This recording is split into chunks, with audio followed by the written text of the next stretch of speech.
Hey everybody, we're back. Saturday, we're doing that game that was redeemed a while back. Green screen looks terrible. I adjusted this like twice. What's going on with this? Also, I'm super blurry. That doesn't help.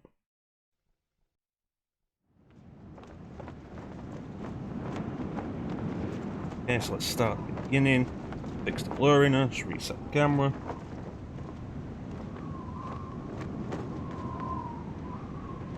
Okay, that's cleaner. But chroma key could be better.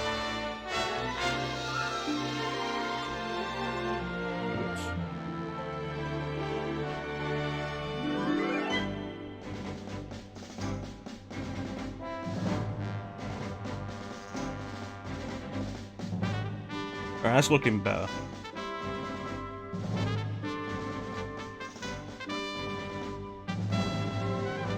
Yeah.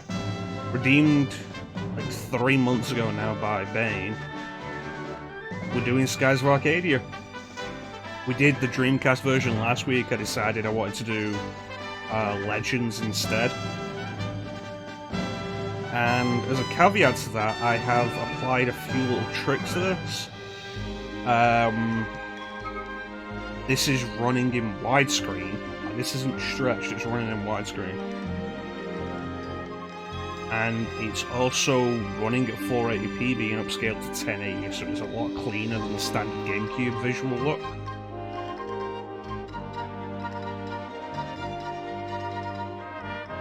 And as a caveat for doing Legends instead of the Dreamcast version, I'm gonna aim for Vice the Legend.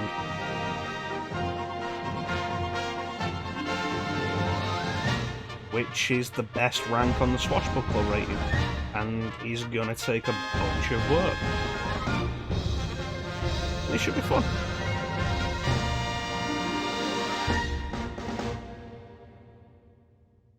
So of course we did Skies of Arcadia Legends last year, because it's now 2021. And it probably still is my favourite playthrough we've done for the stream. It was a fantastic game and I really enjoyed it. In fact, if we're heading here, there's the playthrough. Level 56 in Soltis, 43 hours, 18 minutes. That's right in front of the final boss.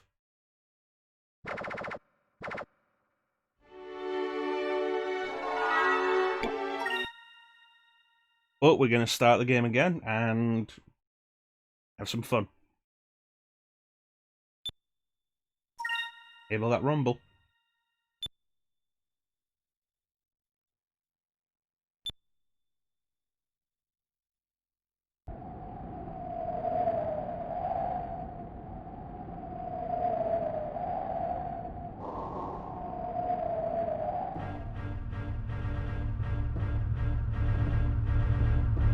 I did a bunch of comparison shots with the widescreen hack that I've put on this to make sure that it's widescreen and it's not just stretched, and it is actually widescreen. Which is nice, I'm happy about that.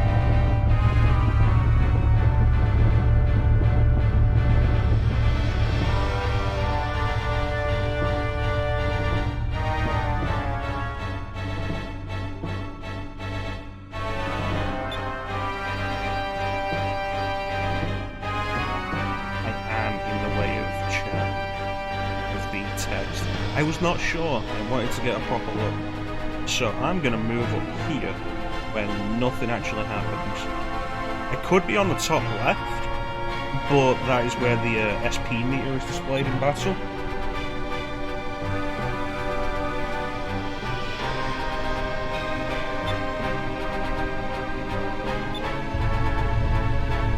So, with that we're on the top right.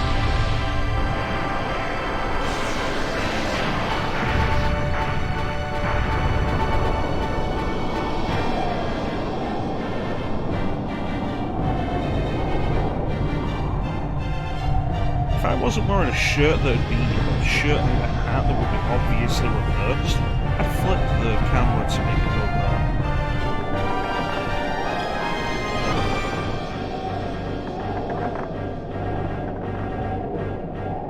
That's why I always do it at the bottom left, because the position when I'm looking at the screen on the camera is always up and to the right when displayed on screen.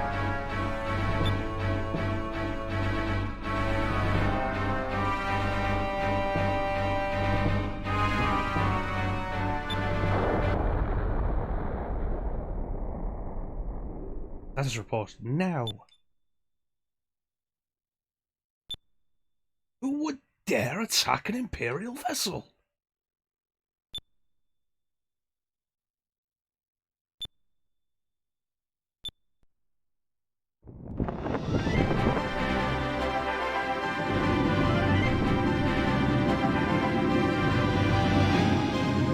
So the big difference between GameCube and Dreamcast, as far as Dreamcast quality goes, is really that Dreamcast has better music. Which supposedly is because the porting job of the music to the GameCube sound engine wasn't great. But the soundtrack still sounds great on GameCube. That's always the thing that's gotten me with it.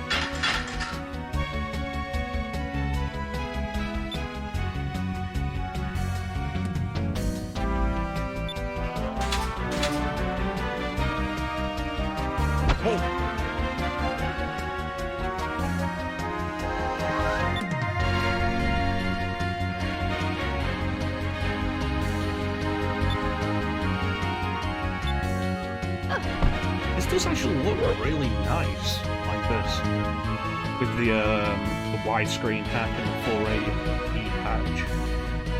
I'm very happy with this, actually.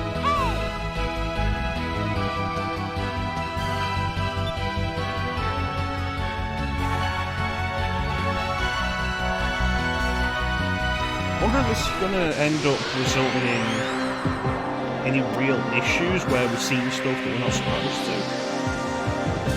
Well, consider it's a 3D game. Like in Battle, you can spin the camera all the way around and stuff. There's not anything you're not supposed to be able to see. The HUD elements are stretched. That's definitely a point.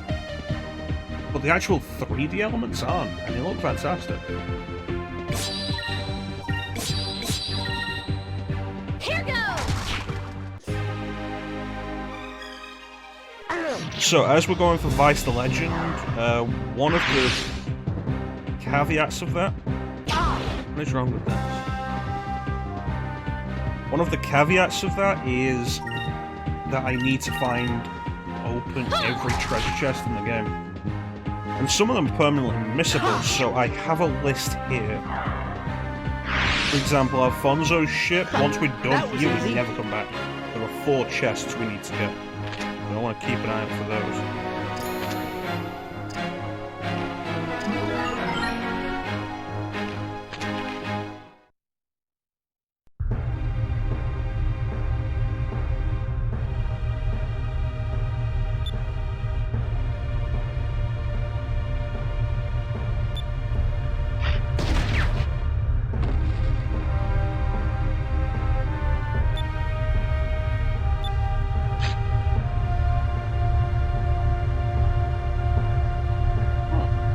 If I'd ever noticed that Dine's gun has the Moonstone in the barrel.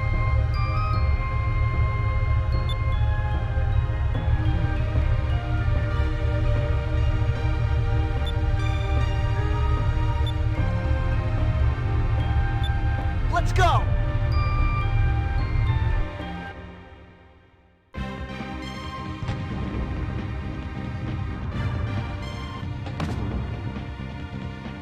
Alright, so 1 chest, Sacred Crystal, there's another chest with 2 Sacred Crystals, chest with 50 gold, and a chest with 2 magic droplets. 4 chests, that's 1 chest.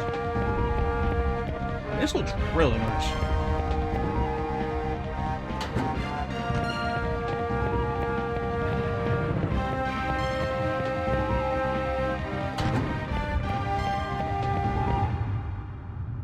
We have the question of like what we're actually doing to run it like this, and The answer is in the Discord.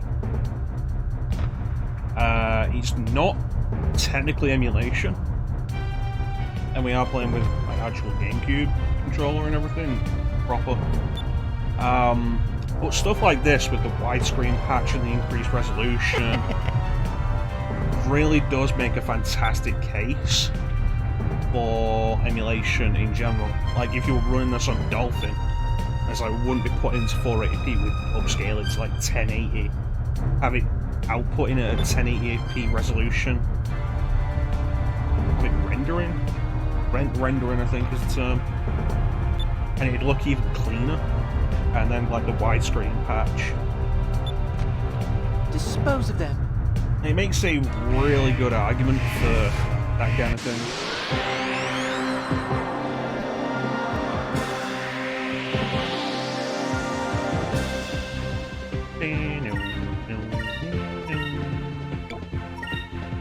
Here goes!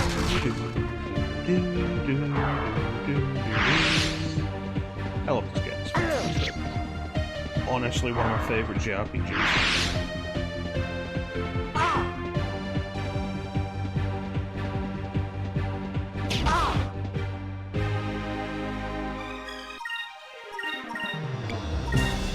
Okay, so I want Ica and Vice to both have Sacred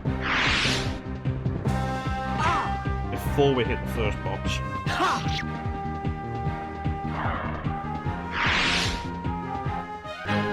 That was fun!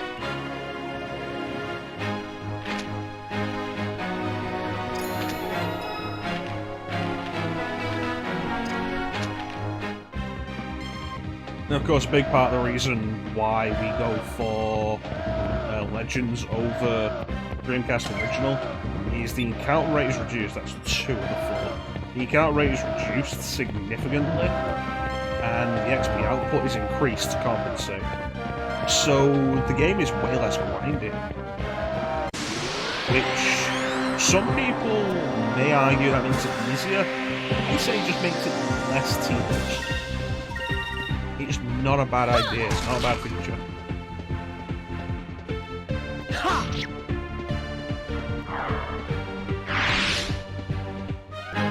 That was fun! And it ain't like Skies of Arcadia Legends has a low encounter rate to begin with.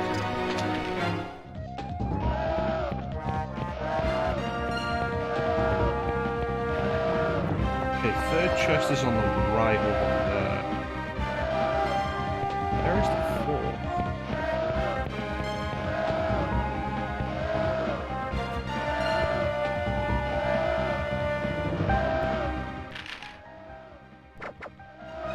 Anyway, Vice the Legend. If you look at the bottom right there, you can see above the experience, Vice doing impressive. That is the swashbuckler rating. It never really means a huge amount, honestly. There are points in the game where it does kind of matter, but it's never mandatory for any reason whatsoever.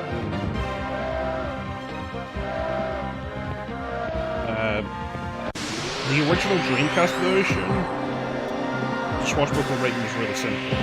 It went up as you answered questions right in the game. Maybe even a dialogue option. Choose the right one, goes up. You win battles, you win ship battles, you find discoveries. That's mainly the way it works in Dreamcast. Skies of Arcadia Legends reworks that somewhat. Vice the Legend, the best rank is not attainable by just doing that anymore.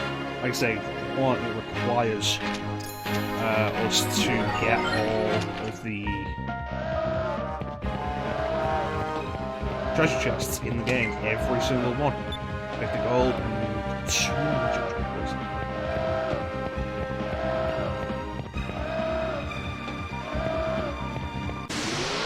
Miss even one. Right now, miss even one, and then Vice Legend is off the table. And that's going to be kind of an issue, because I really do want this Vice Legend rank. There's a bunch of cool stuff you get with it. Here goes! How you doing, Star?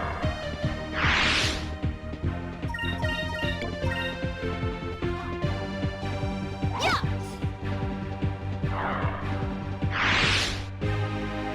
Ha! Is it the same alarm noise as Code Veronica? It could. That was fun. Oh, I didn't switch to red.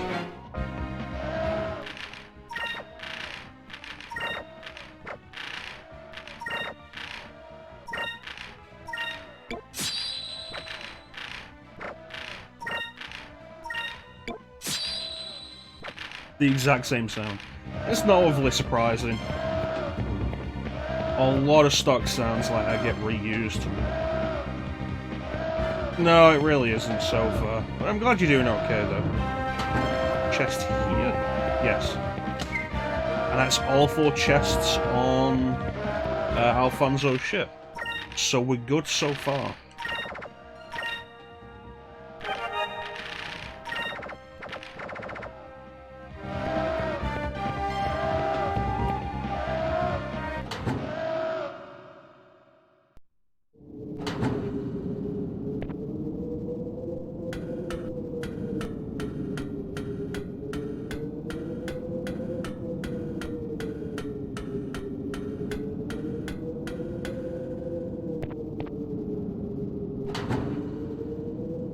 Right. First boss time.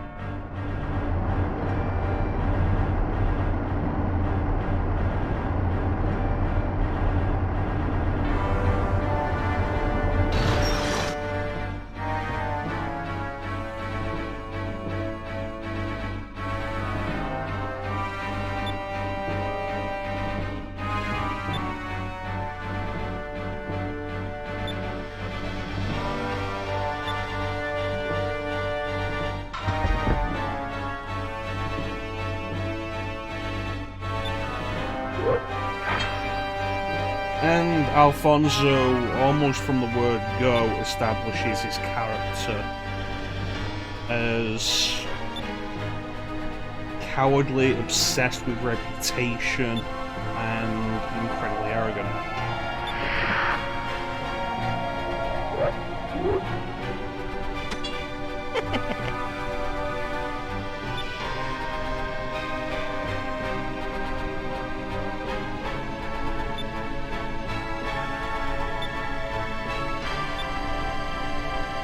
Snuck in while you were not paying attention.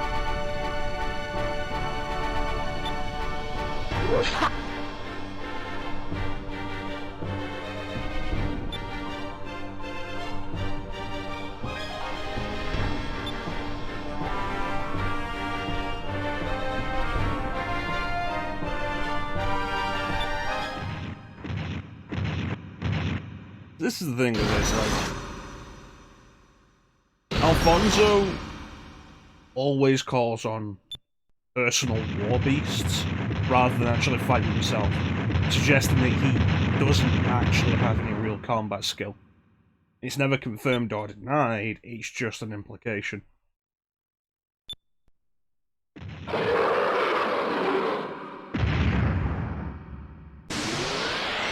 we go. Boss fights.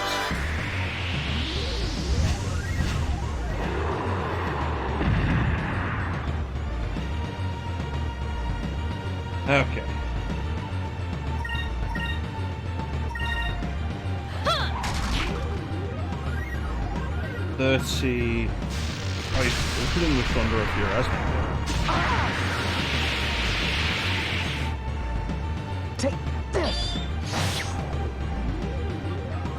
Okay. Switch to green and see which does more.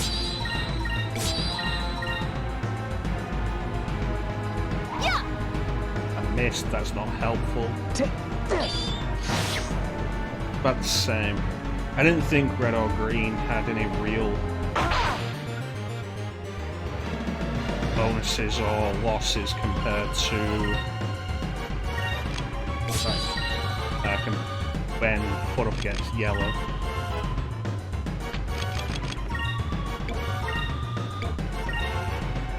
Let's Try this.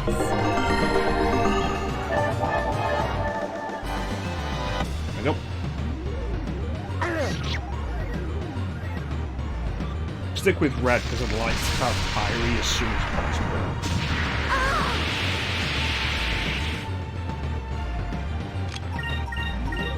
Our first Cutlass Fury of the game. Oh, there's the music change.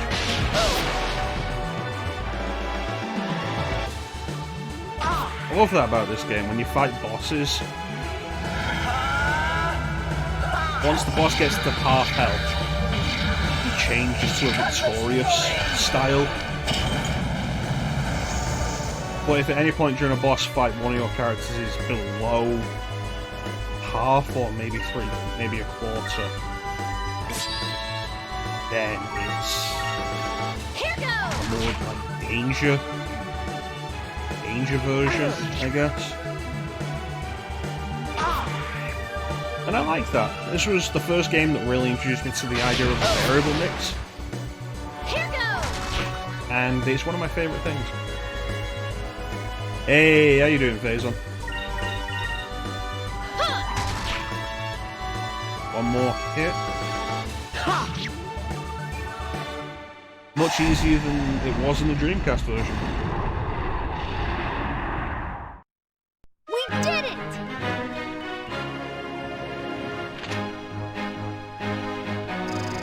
Skies of Arcadia was redeemed. Point redeemed. It's one. Like, if you go on the point redemptions, everything there is an RPG. And that's one of the games that was there. And it's been redeemed. Which is why we're playing it. We actually did this last year. A lot of fun. It was like my favourite game we've ever streamed. I appreciate the support, Faisal. If Twitch wasn't being garbage yesterday, I was actually debating doing a Metroid Prime playthrough that you probably would have enjoyed, but Twitch was being garbage, so I couldn't really do it.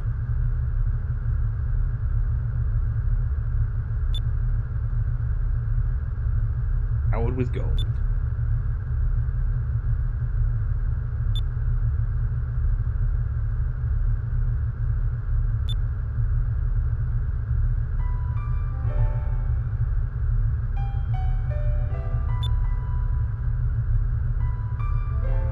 It's a shame Sega hasn't really touched Skies of Arcadia in any way since Legends. There's been a couple of references here and there. The first Valkyria Chronicles game has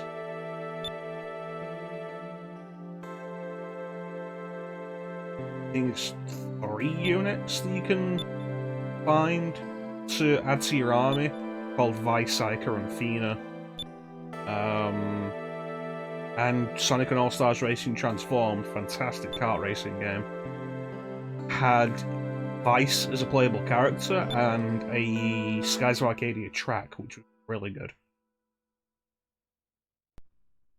But beyond that, Sega hasn't really referenced Skies of Arcadia at all. Kind of a shame. Fantastic game. It still gets me that this is a Dreamcast game, which has a character in bed under the sheets, and then sits up and the sheets fall down, when you can find PS3, PS4 games that have characters lay on top of the sheets because it's just easier.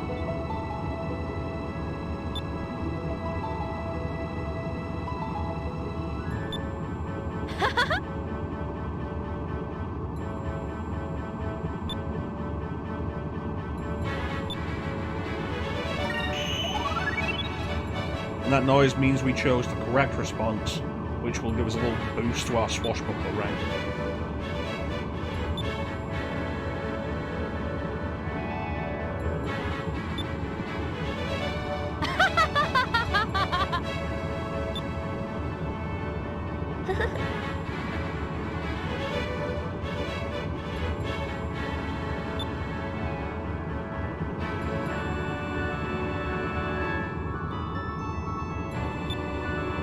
The expressions they have on the face are so well done. There's a limited number of expressions, because the faces are just like flat textures. They swap around every now and then, depending on the situation. But every time they change the expression conveys exactly what it needs to, despite having a pretty limited number of them. It's really well done. The expressions are fantastically drawn.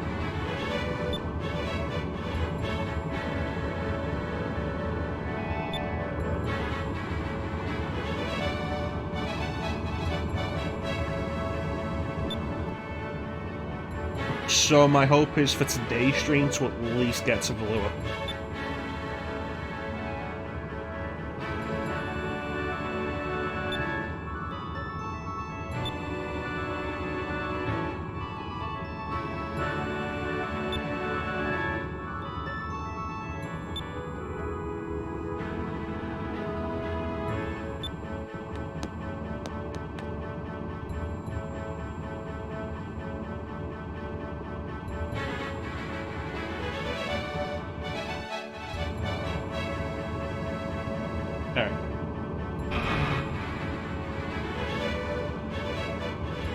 Talking tool.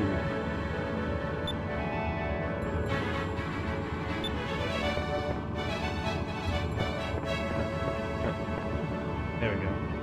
Couldn't turn there for some reason.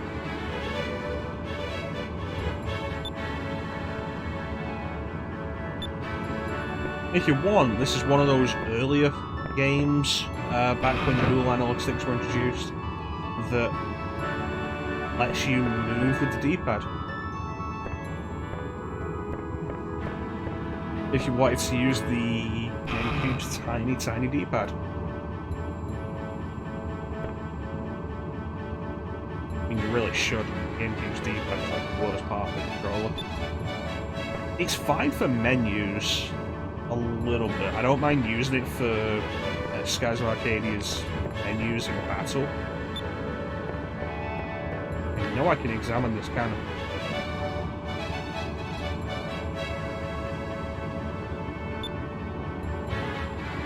There we go. No idea why that was so awkward.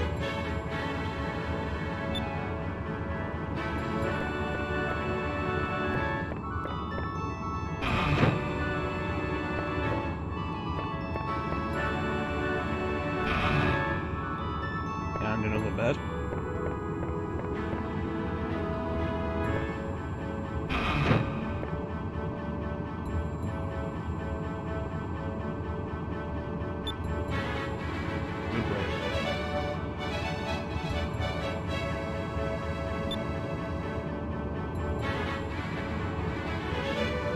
Yeah, nothing like convincing you to stop fighting and hearing the person in charge just ran away.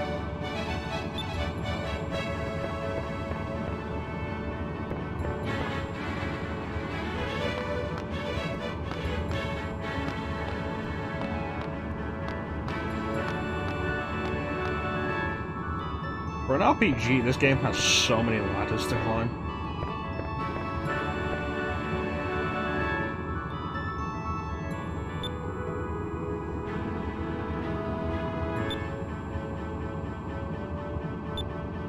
How many chests are we looking at for Pirate Isle?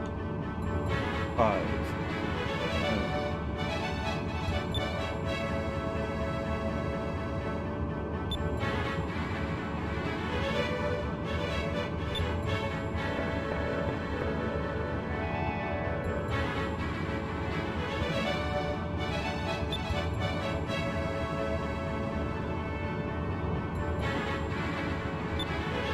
What little world building this game has. Generally with JRPGs, it's worth talking to everybody anyway. But like a lot of JRPGs kind of screw up by making a lot of what the NPCs have to say kind of worthless.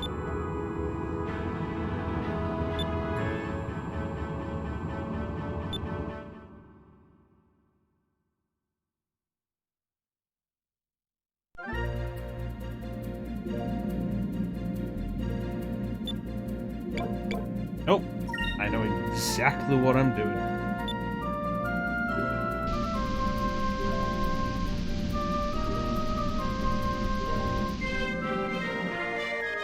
I found the pirate's grave.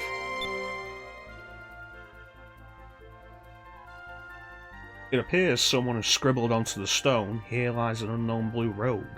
The actual name has been worn away by the wind, but the first letter, D, can still be made out. Nobody remembers who rests here.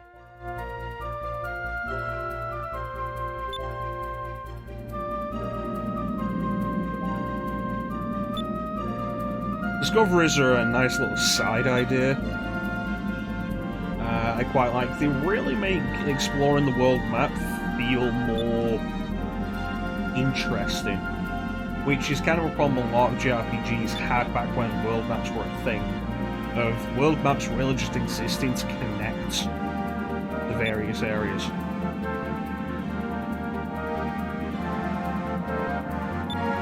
No real substance to them, just, yeah, no, it's just that.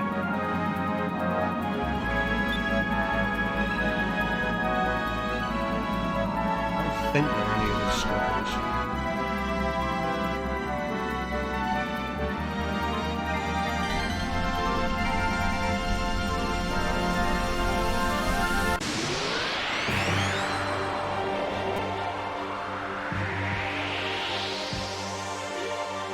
Last thing, did I get pirate? I did not.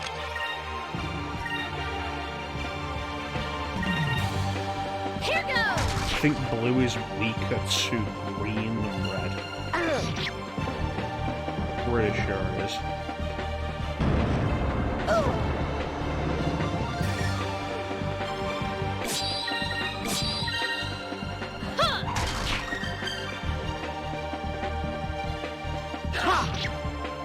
Magic experience system in this game is kind of interesting.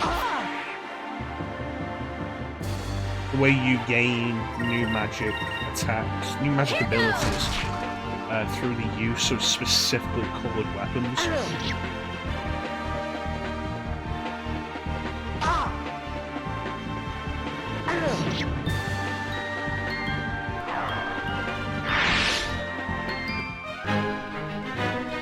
That was a close one.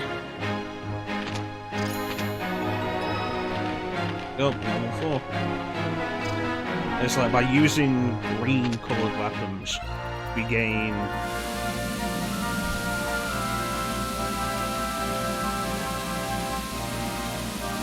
oh, this is we gain green magic experience, which in turn will allow us to, after each magic level up in the green style, allows us to learn more green magic, which represents life in this game. Each of the colours represents a different element. Green is life, red is fire, and the others will be introduced as we go.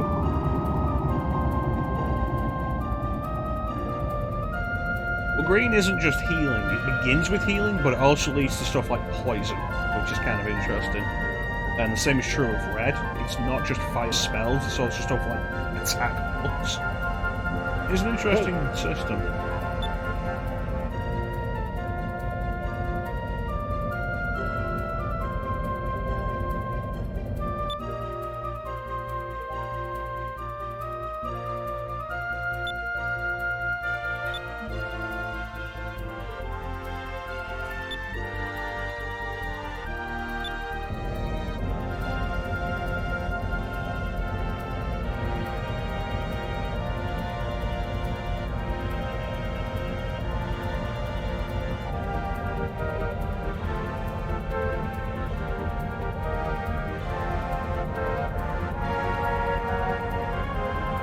It's like we're home.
Oh, we got a big haul.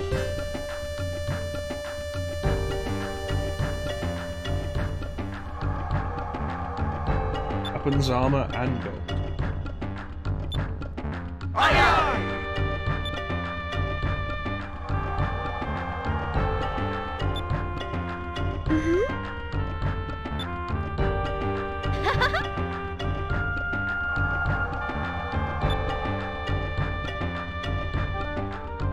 I think Athena's really trying to be careful not to insult them because she thinks they might kill her.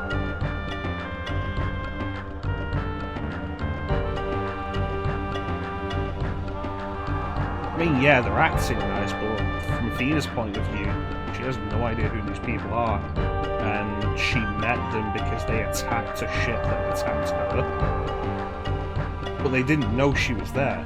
She was circumstantial.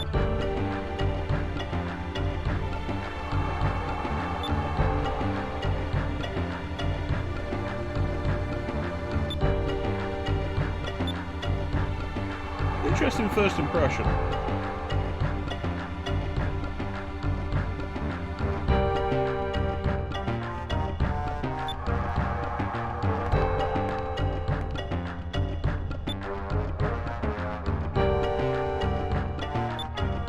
Alright, so we have 5 chests in Pirate Isle.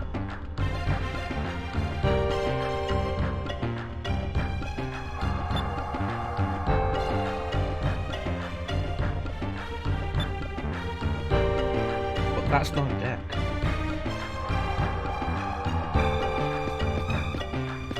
Save point.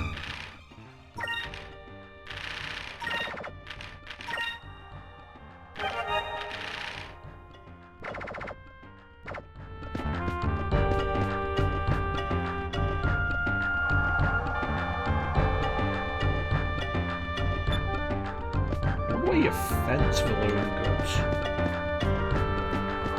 I mean, there's got to be somewhere, presumably.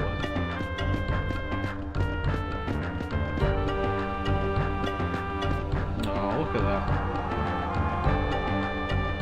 Moonfish there, and I can't get it yet.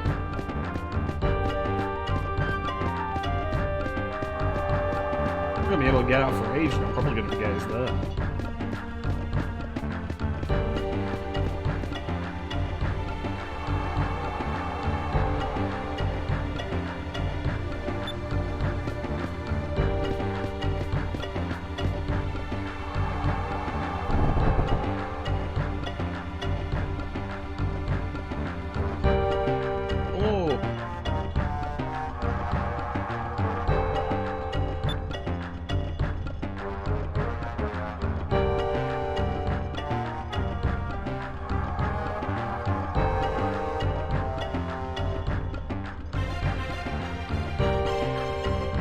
So Loqua is kind of a censorship thing. In the original Japanese version, it's wrong. But there's not really any messing around with that, it's wrong. Wrong. When they first localized it on Dreamcast, they changed it to Loqua, which is a fictional beverage with this game, made with loquat berries and moonstones. But it serves the same purpose, really. It comes across as alcohol. And rather than... they call it loquat juice at points, I think. But it always comes across as alcohol. It makes no real difference.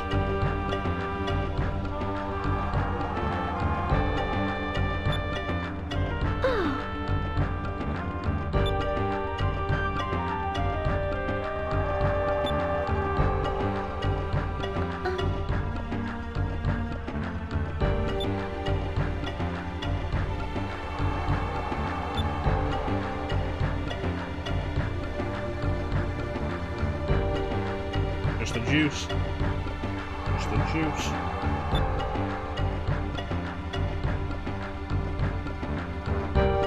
You got it, so it's the captain.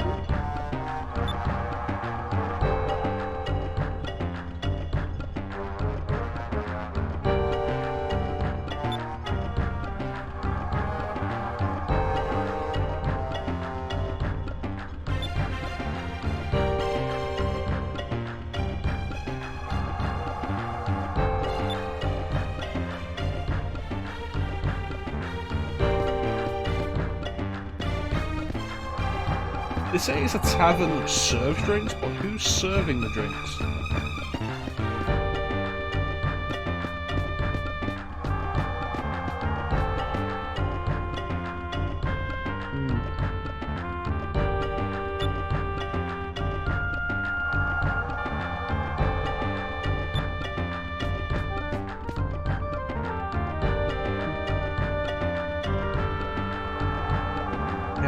Training center in a long time. I don't think I even went in there in the playthrough I did last year.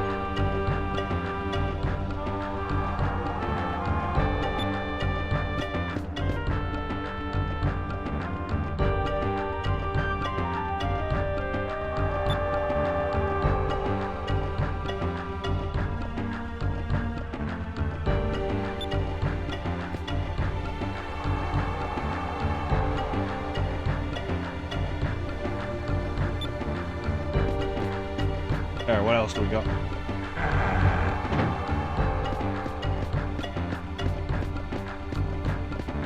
There's the flag dude. Chest there that I'll get to. Nothing down here. Big bundle of rope.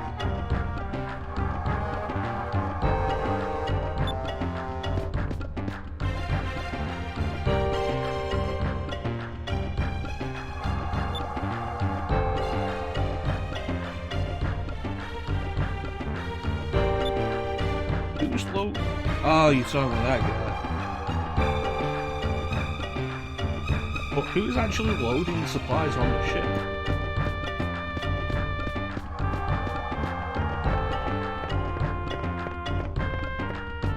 Anyway.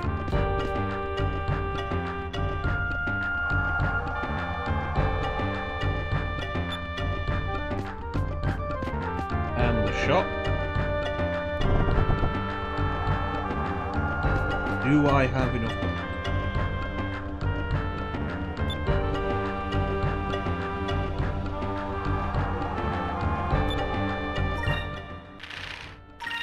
Okay. I do not.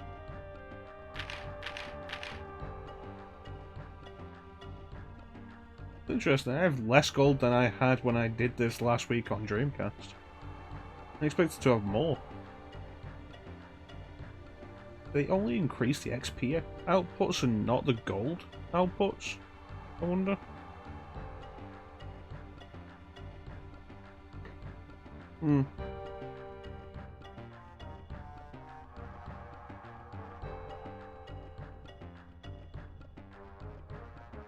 I could go and do a bit of grinding after we're out.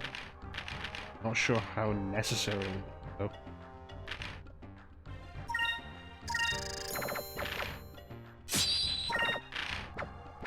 Okay, we do that. Do we have anything to sell? Boomerang.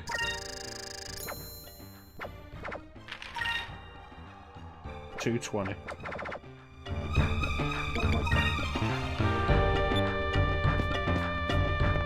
And there's the item shop.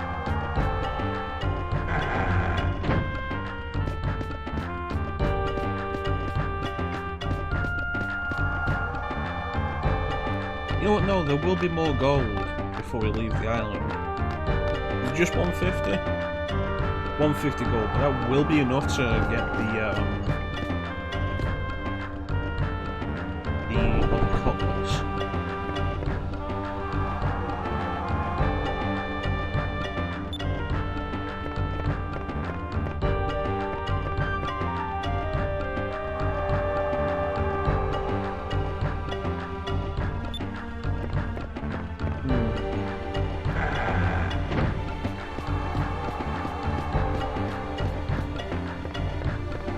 Alright, let's go talk to Dine.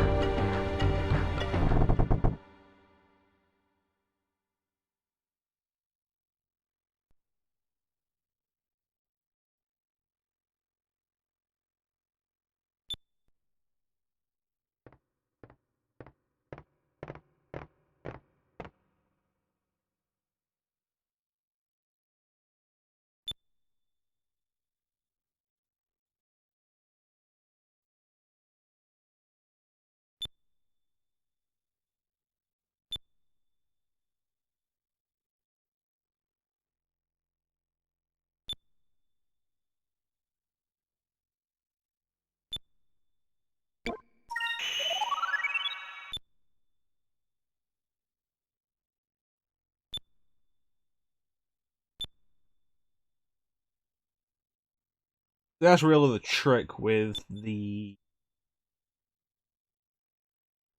options you get in dialogue trees. Huh? It's not just about first reactions. You'd think defending Fiend would be the right choice, but it's not. Sit quietly and listen.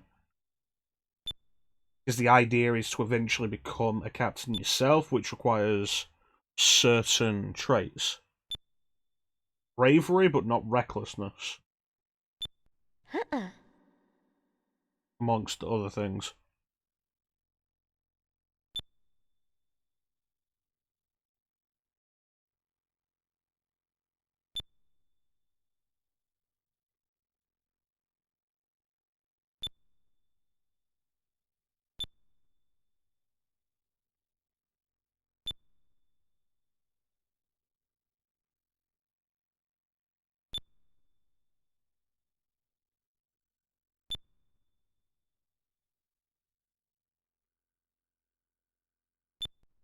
Thank you so much.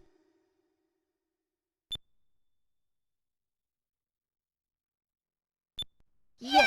Or the village.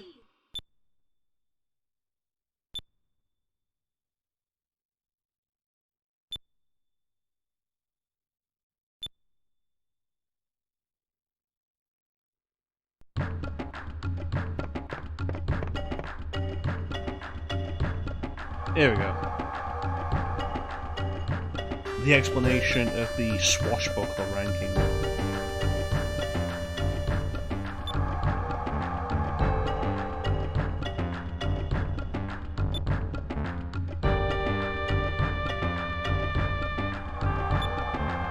It's not a bad way of putting it.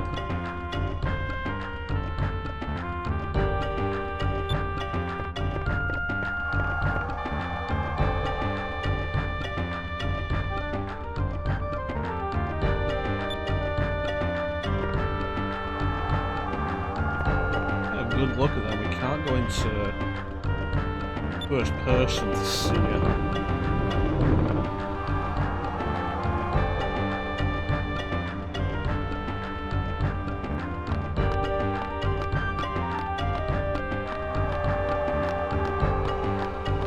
Alright, so this is one chest.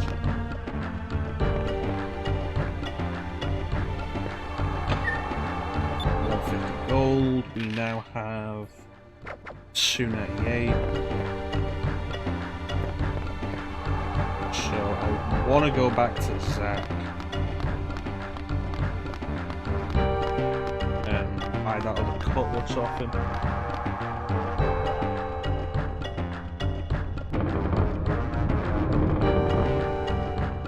Also, that reminds me, I got a Moonberry for defeating Antonio, which I want to give to Alpha Storm. Pretty useful move.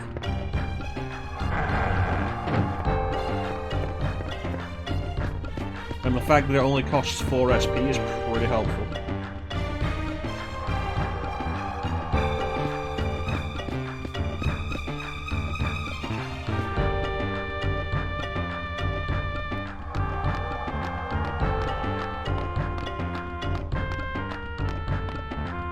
Okay, so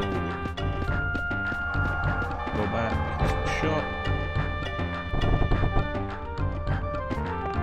That's the item as well. Carrying the item.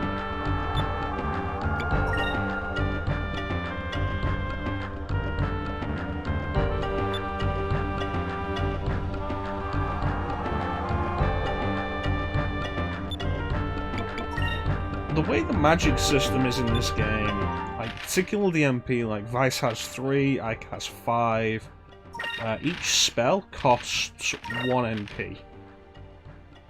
And then like Sakura costs 2 SP. Magic costs 1 MP plus increasing numbers of SP depending on how powerful it is.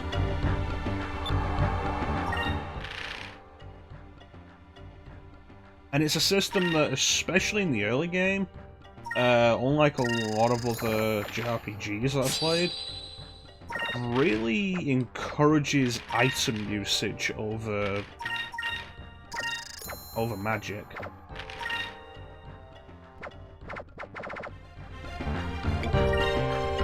even later in the game. Especially since items don't cost SP. Items never stop being useful in that regard.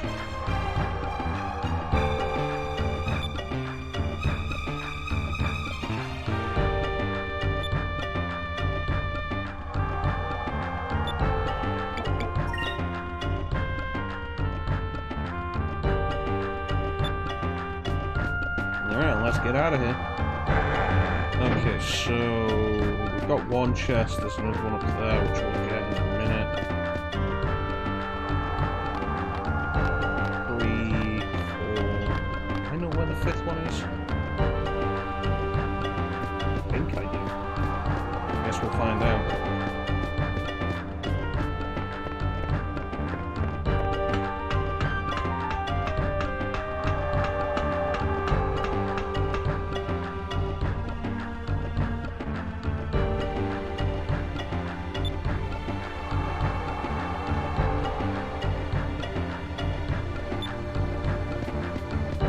If there are emergency supplies, should I really just be taking them like that? I mean, I'm going to take them anyway, it's JRPG stuff, but like, it's weird that it's like, yeah, no, the chest with emergency supplies here, you should find them. I was like, okay.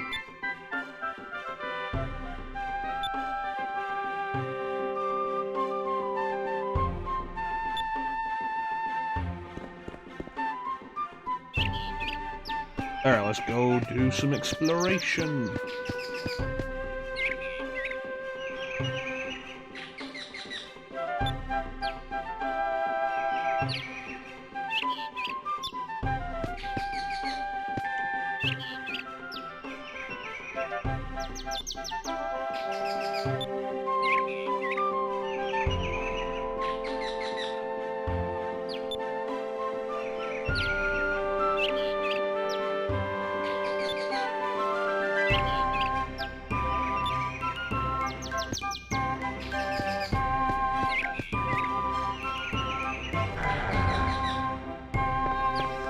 Nobody here?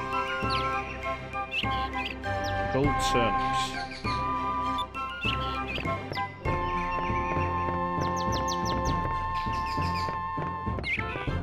What's upstairs? Whoa!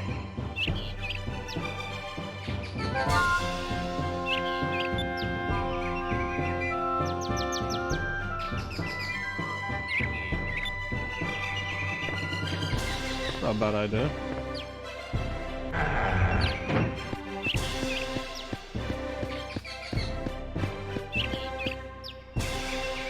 Step on the garden.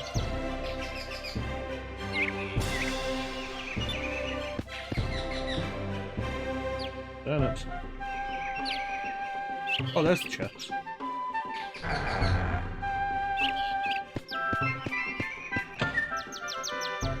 Sacred crystals.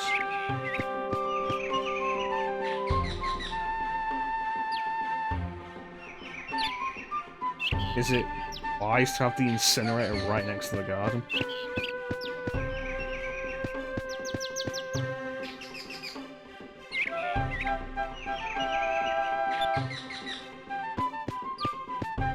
Steady beat. Hello.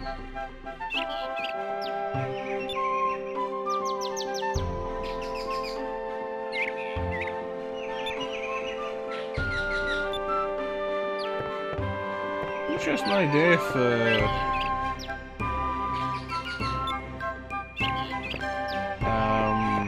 resources.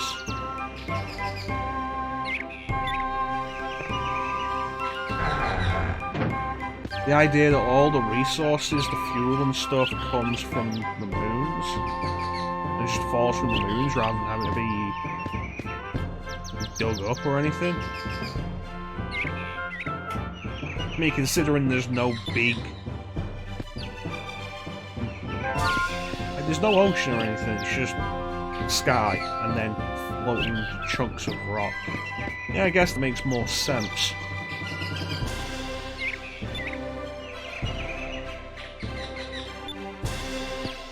Oh, I forgot about that. hide and seek.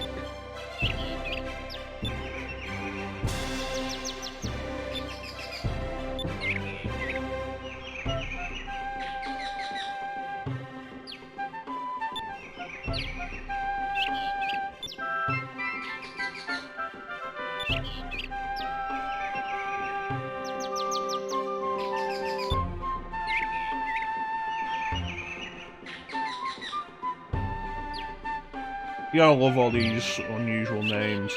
Vice, Ica, Athena, Dine. One of the other kids is called Lindsay, and then there's Alan.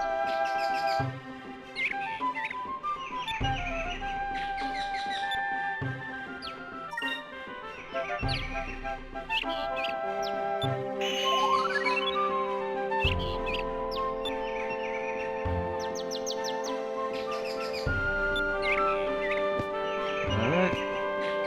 And let's talk to the leader, Jimmy.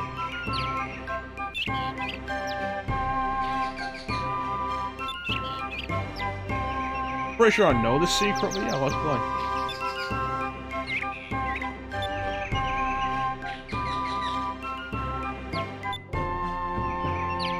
I want to run all over the island anyway.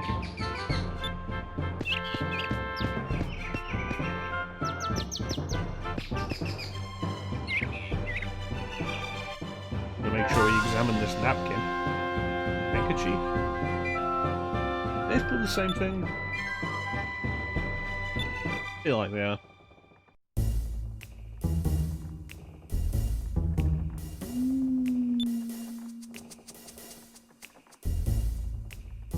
It's always interesting to me to see Ika's hair down.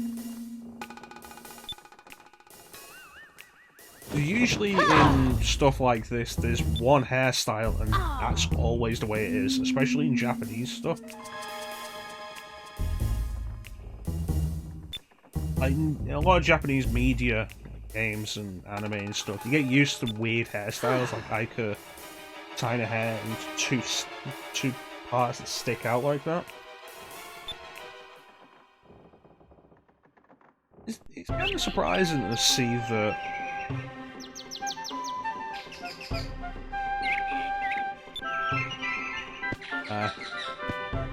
the hair has a different model. Like, that's optional. I think during the course of the game, you see her with her hair down once. Other than that.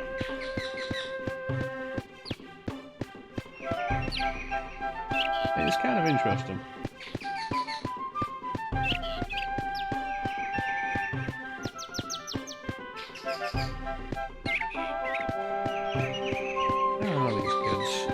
There we go.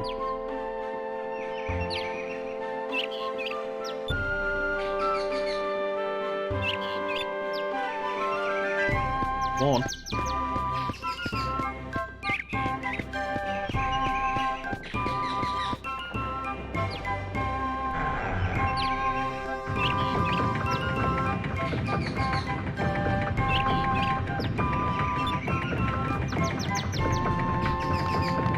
This game loves ladders. There are so many ladders in this game. Okay, let's head up here. Pretty sure one of the kids will be here. But there's also a chest that I want to open. There we go. There's 3 chests.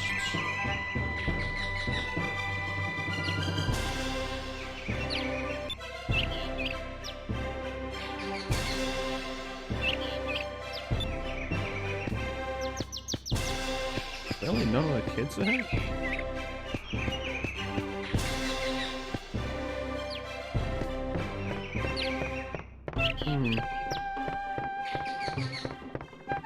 Gotta be some up on the lookout island. There's Alan down there, I just saw him.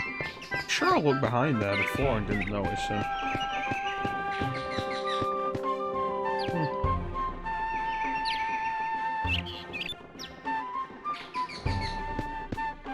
Okay.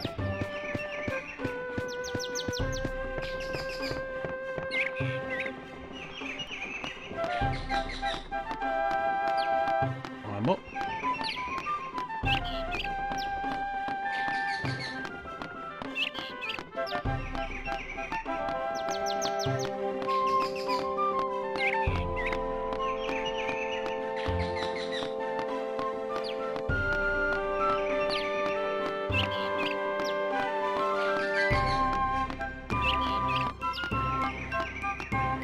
There we go.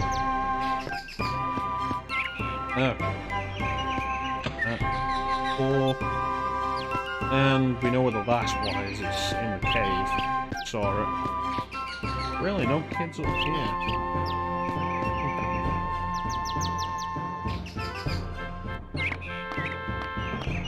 And all the way back down.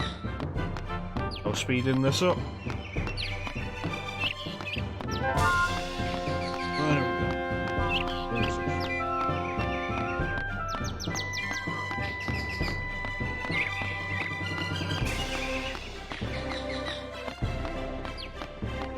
Well, that's interesting to find out. Apparently Twitch is down. Which is interesting, because we're not getting anything wrong with the stream.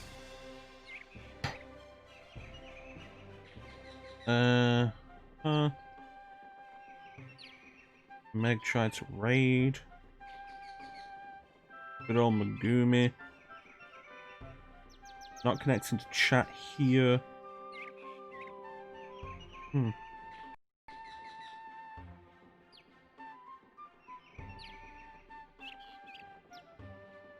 Yeah, because Twitch went down yesterday as well, which was part of the reason I didn't end up streaming yesterday.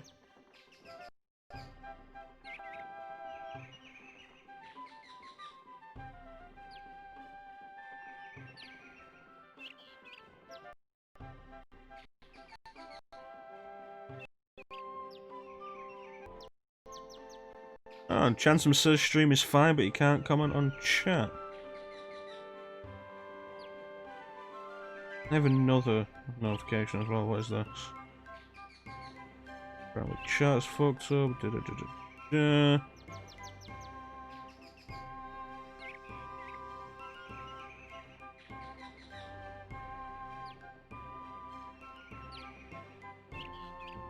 Oh, Faison's trying to talk to us. That explains why chat's been so quiet.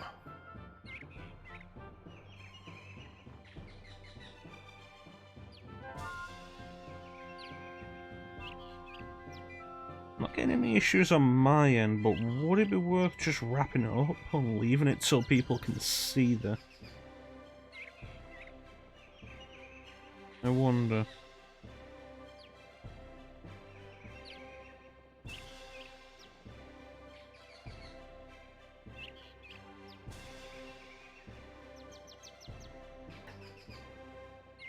So people are having to talk to me through Discord.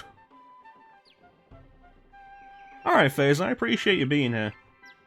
Very much appreciate. And to everybody else who is here but can't chat, you are very much appreciated. Thank you so much for the support. Super cool of you guys. Especially when chat is down. Really cool of you guys to still be here. Chansum has made it. Can anybody else get in? I really hate that I'm on the top right.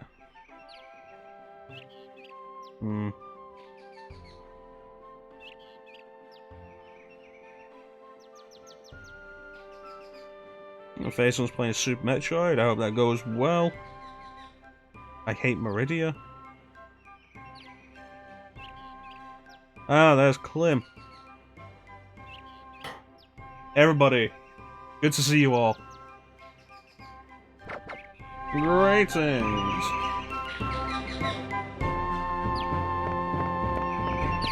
I'm playing hide and seek with the kids. Hey, Pow. I found Pow.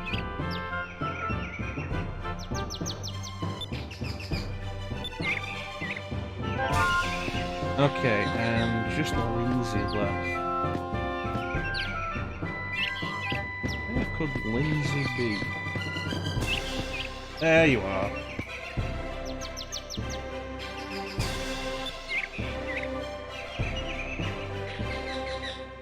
Twitch tried to silence us. I thought chat was being like weirdly quiet, and usually somebody is saying something. That's one of the most fortunate things about my stream, that there's usually somebody there, which I always appreciate.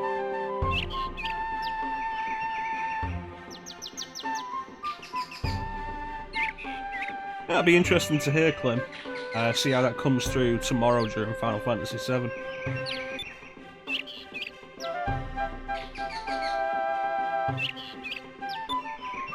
Thanks for that, Jimmy, but we already moved that bookcase.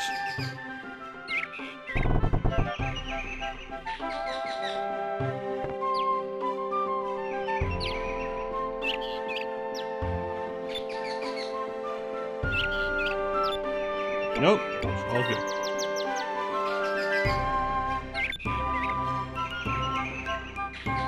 Yeah, I don't know if you heard, Chanson, but we are aiming for a Vice the Legend stream.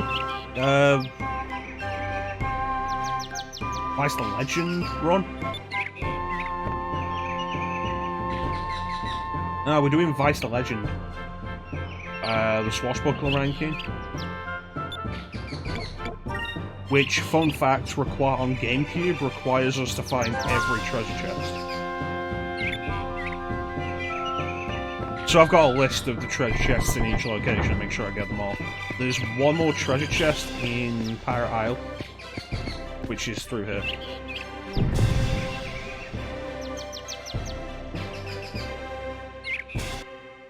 And then we're done with that, and we just have to go to Shrine Island.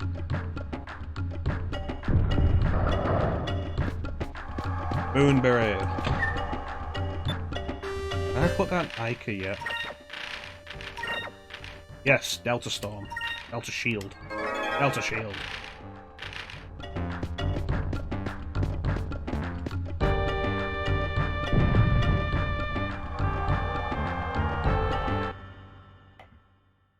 So what do you think, Chance? How do you think the game looks right now?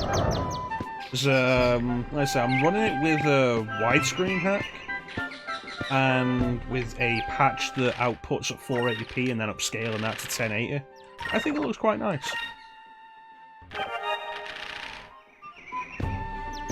Really good.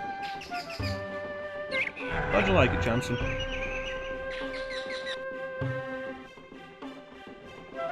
Mother, I have come home.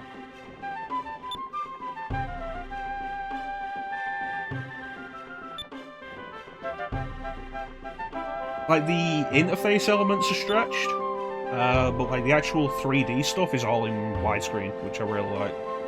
It's come out really nice. I'm very happy with it. The only thing I'm not super happy about is that the best place for the camera to appear on the stream is on the top right.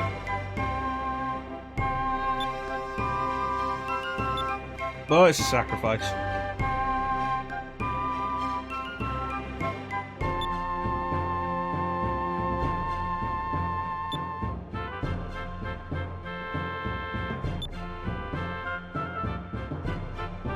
Jansen, you said last time you played you'd gotten through the Iron Net in Ixtaka.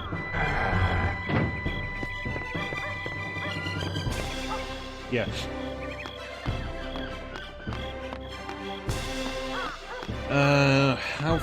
How long will it take me to get there? We assume Valua today, or unless I call it a Sailor's Island, which I could do. There's another moonfish that I can't get yet.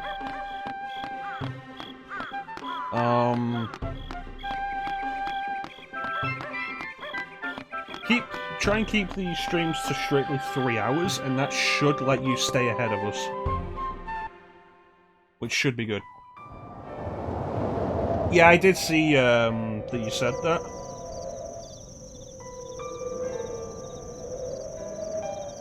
Understandable, you want to put your life first. You can live without the stream, but you can't stream without a life, so, like... Lino, how you doing, buddy? How's Ocarina of Time going for you? I saw you were in the water temple. How's that doing? Did you get out? Did you beat it?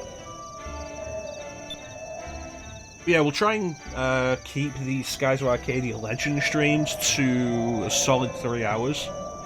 Not much more than that if we have to go over. And hopefully that will keep you ahead of us. You are currently probably about 15 hours in, I estimate. So yeah, it should keep you comfortably ahead of us. Yeah, the water temple is frustrating. I always find whenever I do the water temple, there's always one key I miss. Or I do one thing out of order.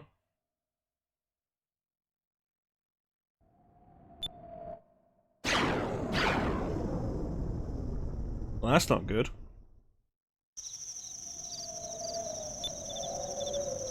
Apparently you can phase on. Welcome back.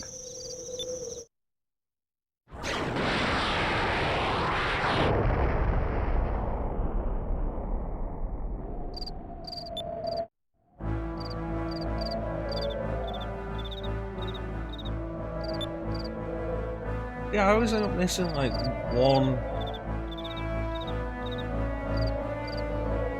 Well, my viewer number still says I only have 2. But what does it say on the actual stream manager? Stream manager says 6, which is nice. And my actual stream says 7. That's a good number. Good numbers. Thank you, Lena. Anything above 1 is a good number.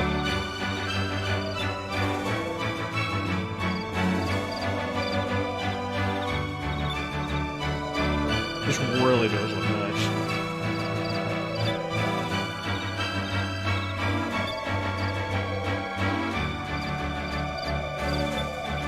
So yeah, my hope today is Valua or, failing that, Sailor's Island. Yeah, Twitch is kind of fucked up. What was a good number? Like, if you can get 4 and maintain 4 fairly regularly, I think you're doing pretty well. A lot of people are like, but I want like triple digits. Like, double digits is hard to get, and then if you get double digits and everyone's talking, that is super hard to keep up with.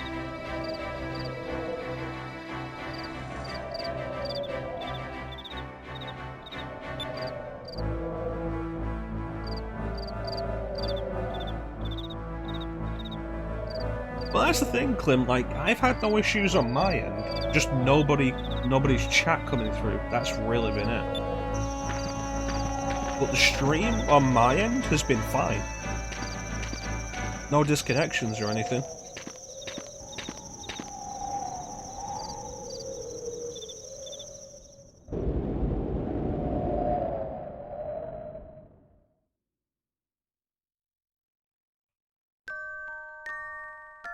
Any ideas what you're planning to stream, Phase-on?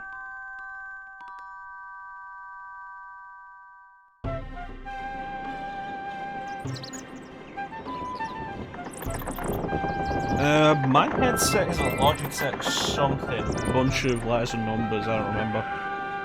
That's what I use when we're playing together, Clem, or when we're talking together. But I still use this mic.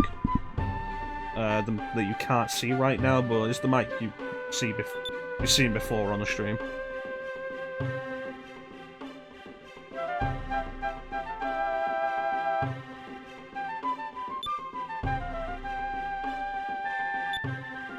I don't think I'm ever gonna do RE0 on stream. I mean, I have no interest in playing Resident Evil 0 ever again, but I can't say that I never will. I probably will at some point. Do the training and quit because I remember why I don't like it. But good luck with RE0 though, Phase-on.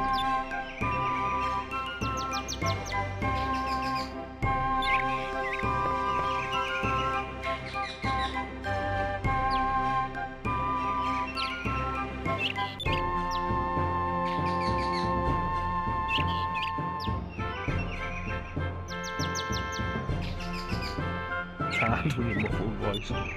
All of my actual headphones are over here. I don't like them sitting on the ear. it's always uncomfortable. All of them are over here.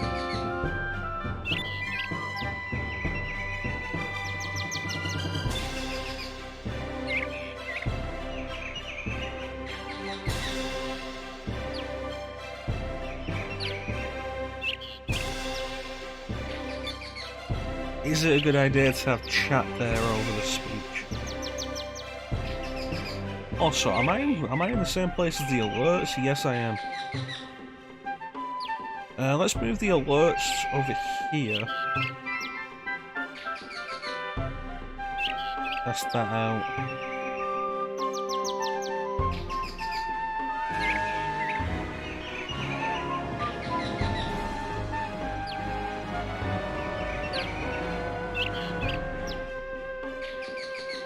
That's good. Not really anywhere else for the chat to go. Always the concern with doing widescreen over 4x3. 4x3 just gives you like a nice clean section to display everything for the stream.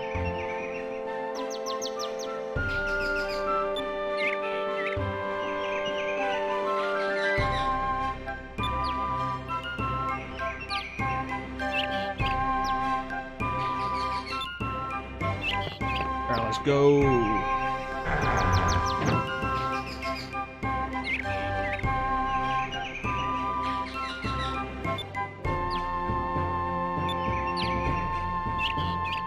You know, I forget if we can actually go into Ica's house. I should check that.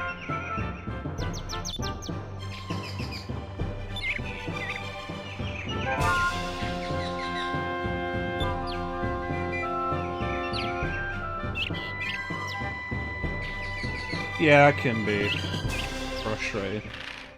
It's like how, I hate, specifically on Xbox, whenever achievement notifications pop up, and they always pop up in front of subtitles. There are a few exceptions. Some games have the achievement notifications like in one of the corners, but that is super rare.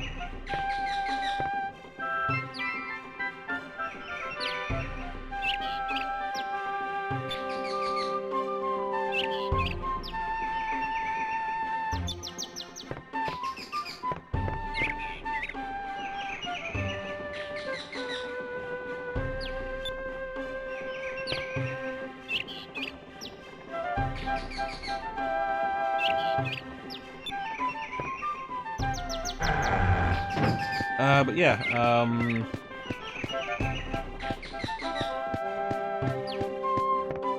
yeah, so, like, not that long ago, I turned off notifications on Xbox and PS4. Go outside of it.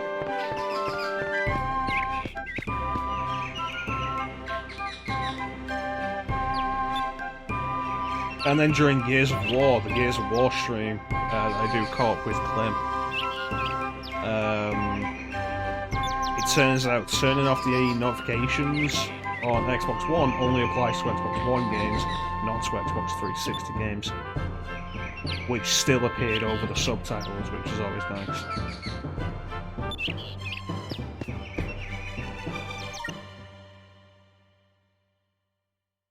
Alright. North to Shrine Island. And by north, I mean slightly northwest. North by northwest.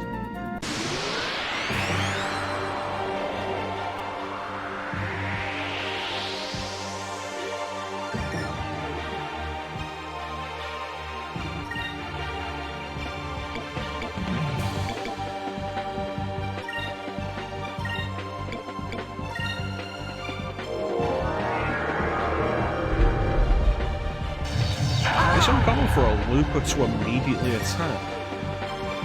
First Looper of the game, and it attacks before running away. Probably not a bad omen or anything.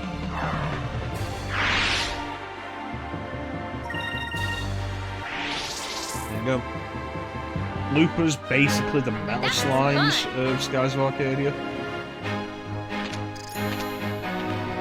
Hard to actually get hits on.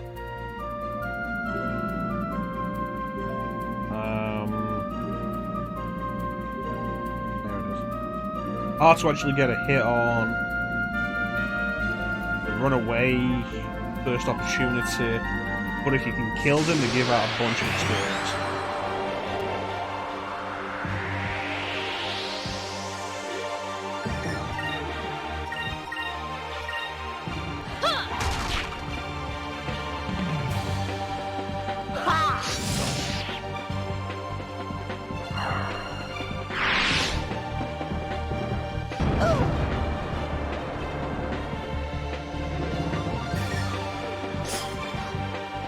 I love that everything has 2 attack animations, depending on whether their target is close or far away. Back off! Alpha Star! A little bit of extra effort that leads to the battlefield coming across as more dynamic. I like it. Like, characters and enemies will move around on their own on the battlefield. Like, range doesn't mean anything for the actual battle, it's just a visual effect. That was easy. Of course, it does lead to the same problem Final Fantasy XIII had in places of not being able to control where your characters stand, and some attacks do actually have larger area effects. Like Ika's Alpha Storm will hit everybody within a certain point in front of her, depending on where you aim her. And it can work in reverse, like the boss of this dungeon has an attack like that. And when we did this last week on the Dreamcast version, it was awkward because the positioning of Weiss and Ika meant that when he aimed for Ika with that attack, it hit both. And there was nothing we could do about it.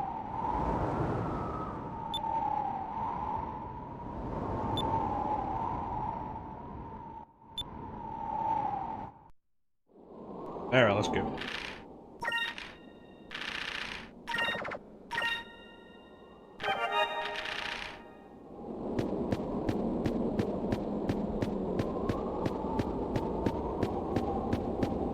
This isn't a bad first dungeon.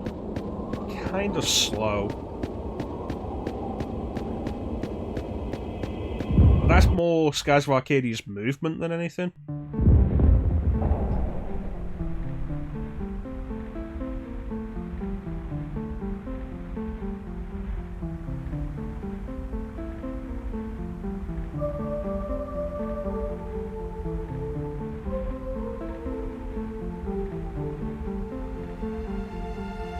There we go.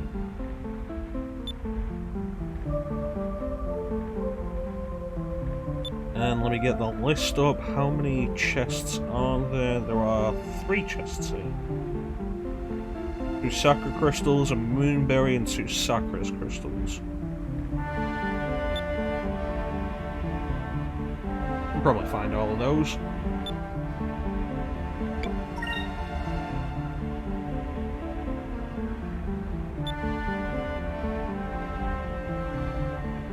It's good atmosphere, yeah.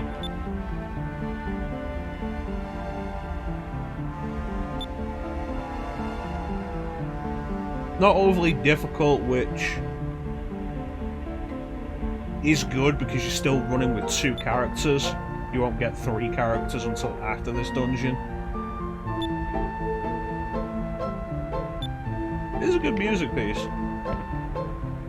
It's like the Dreamcast version, the big thing with the Dreamcast version is like, oh yeah, no, the music is better because the porting job of Dreamcast music to the GameCube sound engine was kind of not great. But like, the music in this sounds fine. There's some really good tracks.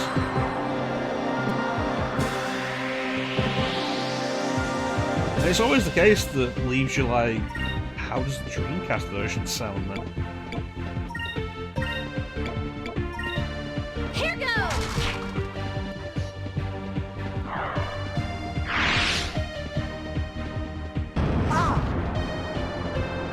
Yeah! Nice.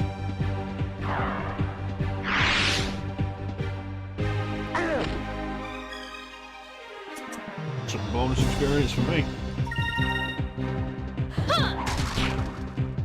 You know, appreciate that. That was it. We won! We won! Only about half nine.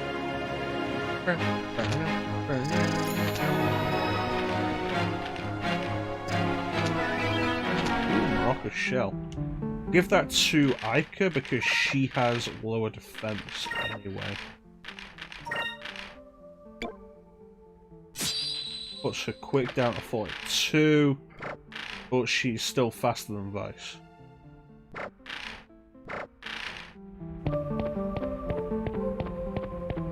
Fucking love Skies of Arcadia. It really is ridiculous that Sega hasn't re-released this in any fashion, because it is such a good RPG.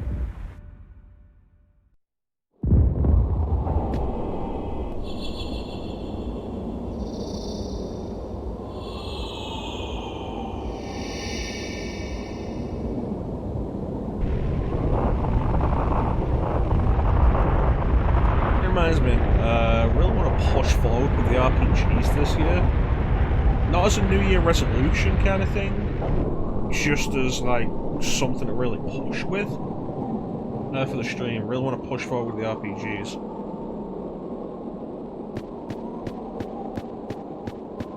It's the weird thing, you consider all of the Sega stuff that has gotten re-releases and the Sega stuff that we never expected to be re-released that got re-released.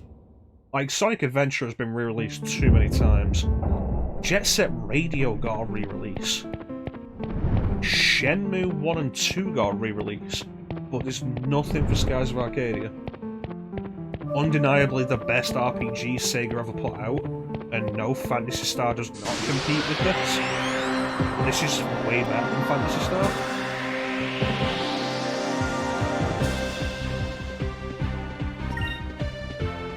Silver.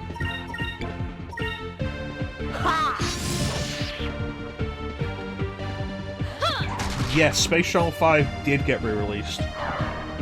I think Space Channel 5 was a Dreamcast game. It was re-released on PS2. Space Channel 5 Part 2 was the one that got re-released. Because I have Space Channel 5 Part 2 on PS3. I mean, how else am I going to up, down, shoot? That was easy.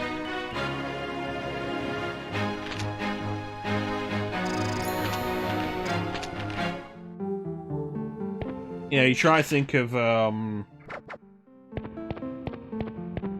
stuff from like Sonic and Sega All-Stars Transformed.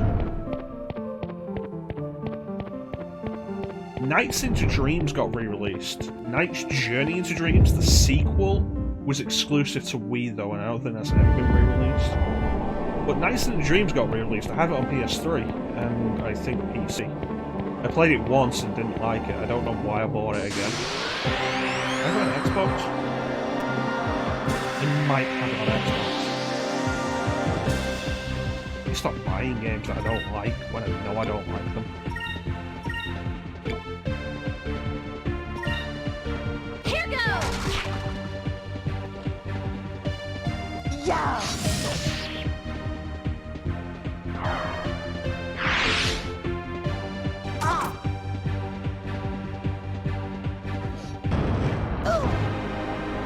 Counter. Here goes! Nice. Okay, so with that, we'll have Vice take on Big Guy while Ica continues to hit the Morocco. So, speaking of Megumi Chanson, I actually started World of Final Fantasy myself recently, kind of inspired by her streaming it. I say started again. I got it when it came out, and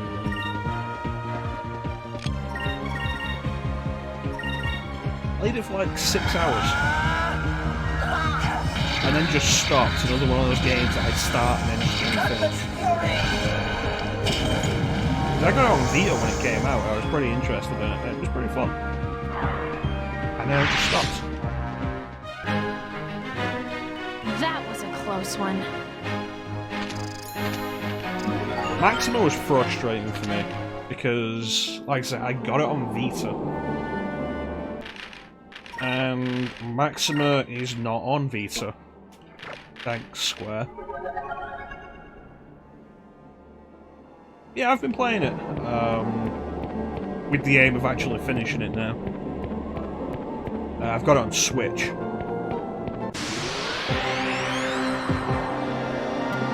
It's pretty fun. Like, get past the opening when Rain and Lan are both kind of infuriating to listen to. A game doesn't open well with its characters, I don't think. They get better, but they start really...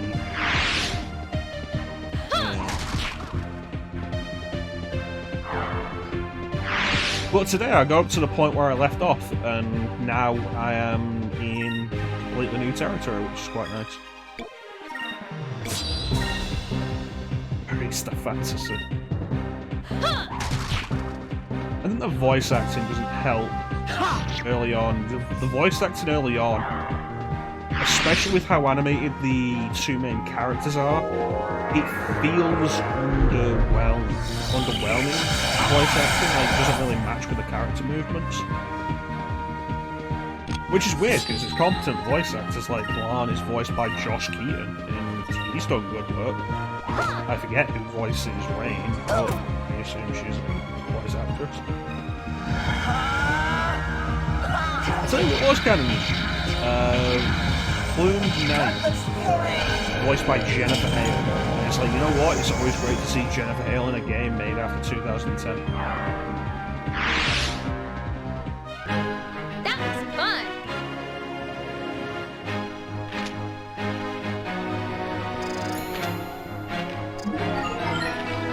It kind of makes you think, like, what would be the best way to really set that kind of thing up?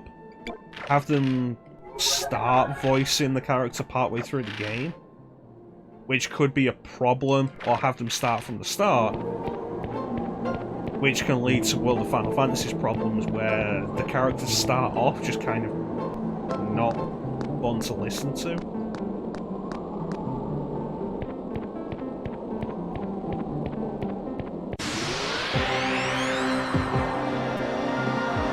Yeah, I always like hearing Jennifer Hale.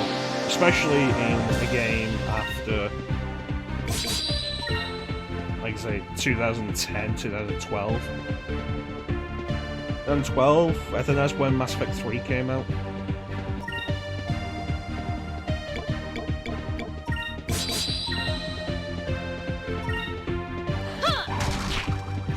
Yeah.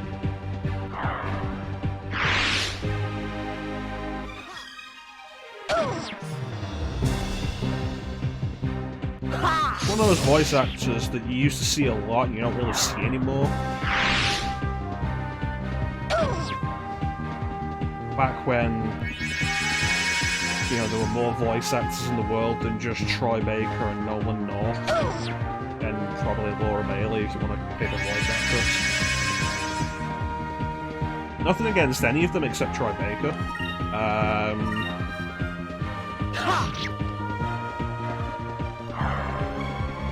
Back in the day, Jennifer Hale used to be in everything herself.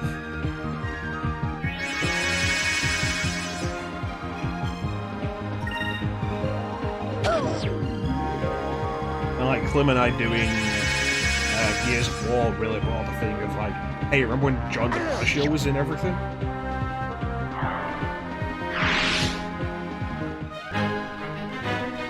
That was a close one. No, actually, there was a Digital Devil Saga thing I wanted to talk about. Oh, Grown Up 8-Bit with the raid. Let's play the raid alert because it hasn't played for some reason. Where is it? There it is.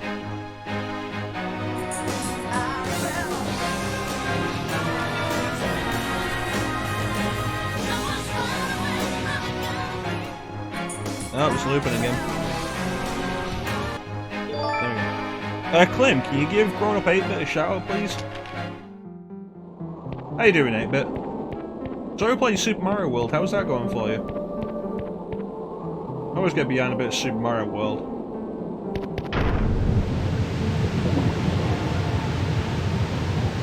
Yeah, there was. I was going to look up a Digital Devil the saga thing.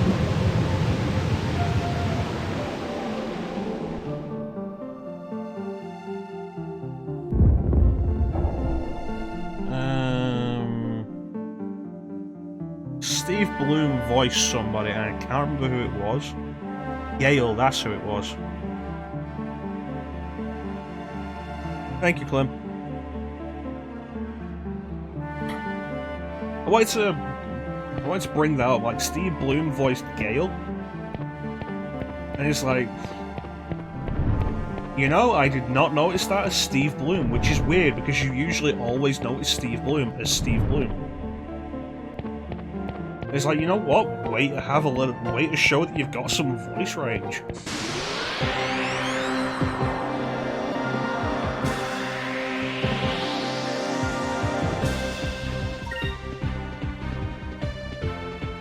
Okay.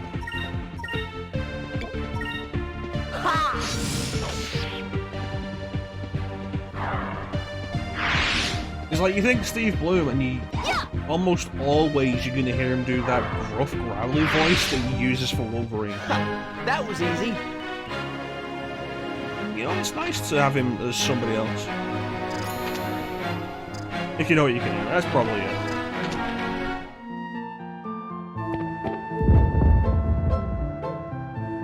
It's like with the Jennifer Hale thing. I like that World of Final Fantasy does tell you its voice actors in the twins' bedroom. You go in there and there's the book that you can get information on all the characters.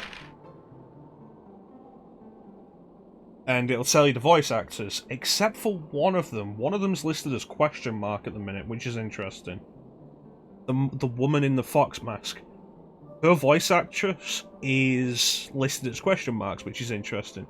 Because everybody else's voice actor is listed at the minute. Like, Jennifer Hale can pick out easily. Take me a while to realise it's Jennifer Hale, but it's like, that sounds familiar, where do I know that from?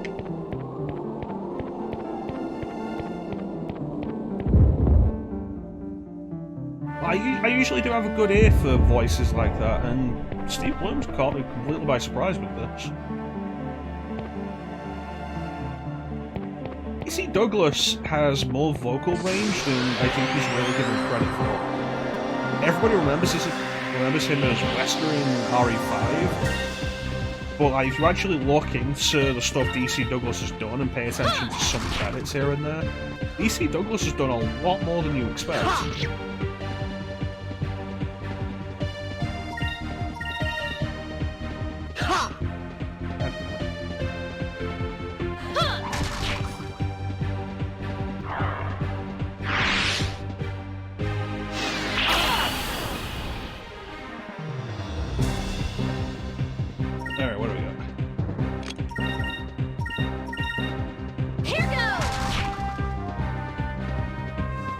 I like the HP meter as a mechanic in this game. That wasn't so bad. Alright, we've got at least another hour here, Clint, so maybe we'll see you again before the end of today's stream. I need to follow more people who play RPGs. Most of my follow list is like Resident Evil. Alright, thanks. Thanks for joining us, Faisal. You take care, and I hope your stream goes well. And good luck with the Queen Leech. I assume you are late enough in the game for Queen Leech. Good luck with her. We'll catch you next time.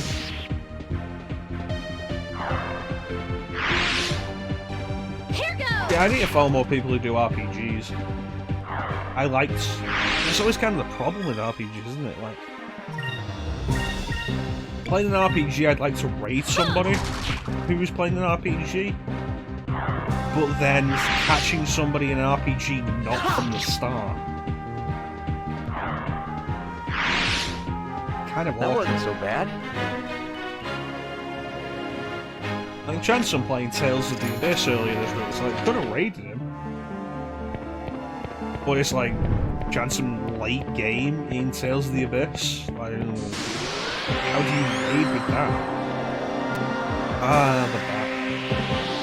You know the fun thing with that is, with how Resident Evil 0 goes, I have no idea how far from the ending you are. It's one of the stupidest things about Resident Evil 0. It feels like you're just running through sewers for a bunch of it, and then all of a sudden the final boss. There's no escalation, there's no build-up to it, it's just there.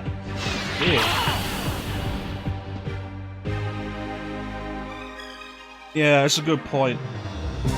You can never predict where you'll be when you raid an RPG player. About another hour. That's good. Hope it goes well for you, and you don't get caught by the lurker. Late game and big spoiler. It's like when Crag gave us the raid in Digital Devil Saga 2, and we were in the sun. And it's like, just looking at the screen at that point with Seraph was basically a spoiler.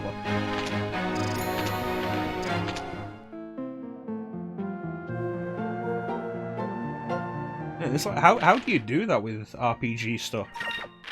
Go with RPGs everybody knows, maybe? Yeah, no, it'd be great to follow more people do RPGs and then raid those people doing RPGs when I'm doing RPGs, but it is the fair point. You can never predict it.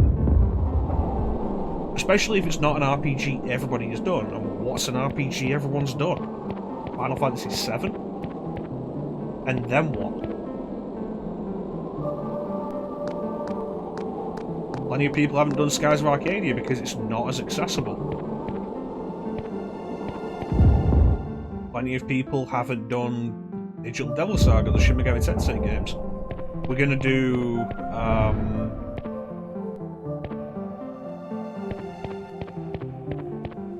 Nocturne soon because Chanson redeemed it. Plenty of people won't have played that.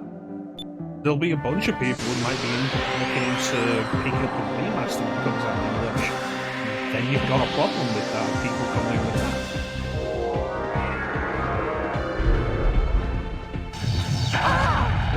That is a big spoiler.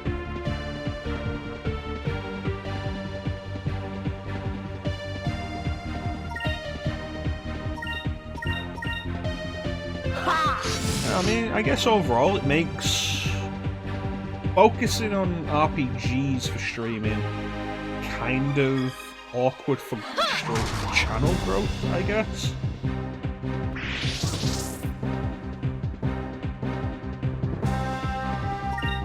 You know, if you actually care about channel growth. It's like child growth. Welcome back, Clem. We're still in Shrine Island.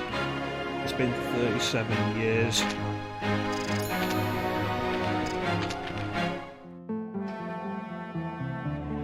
It's like, yeah, no, it brings up the fair point with that kind of idea, like channel growth when you focus on RPGs.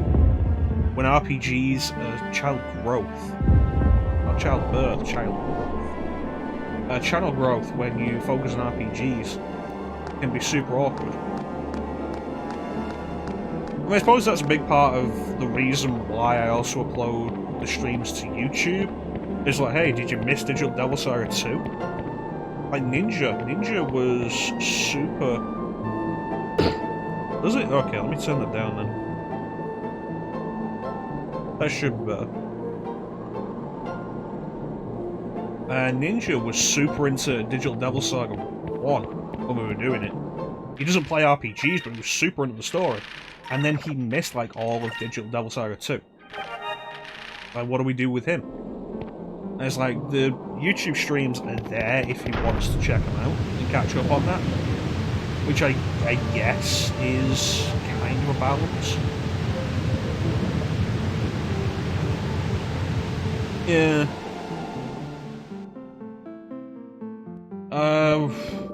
Got a bunch of follows over the time I've been streaming. Before I started focusing on RPGs. A lot of them don't really come back that much.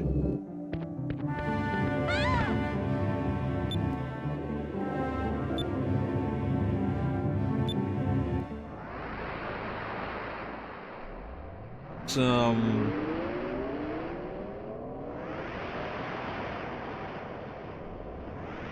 well, I've said it before, like, a lot of the regulars we have come from other streams. Like, Clem, also followed another streamer who I followed. I followed the streamer, Clem was there. And then that led to Clem coming in and following me, and Clem's a regular now. Tika Ninja, I followed Teak stream, and then at some point they followed me back, and they're pretty regular in here now. It's really rare to find somebody who joins the stream without knowing you through another channel.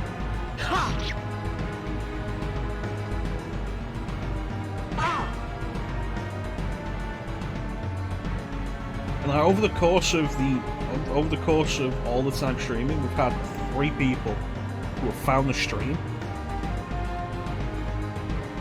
because you were looking for your favourite RPGs. Now, over the course of the entire time we've been streaming, there's been 3 people who have followed just by finding us and have then stuck around. Professor Snake, who I do see pop up every now and then, lurking. Hasn't interacted in chat in a while, but it does pop up lurking every once in a while. He followed us during the Alundra stream and was really supportive for a long time after that, and I hope he's doing okay. And like I say, it does still pop into the stream to lurk. Then there was Chanson, who pops up during Digital Devil Saga, and Chanson's a VIP, as you can see. Stuck around, very supportive, cool dude.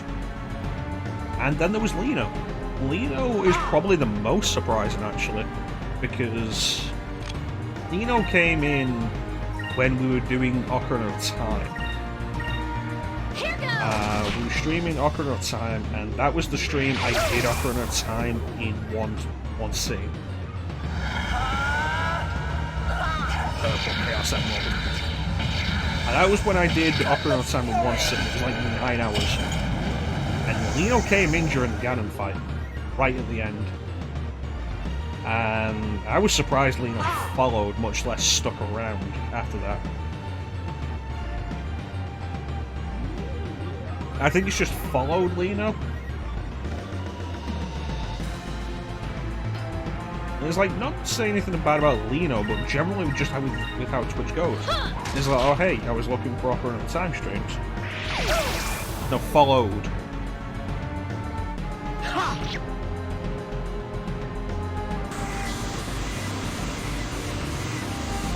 I followed on a user can't follow themselves.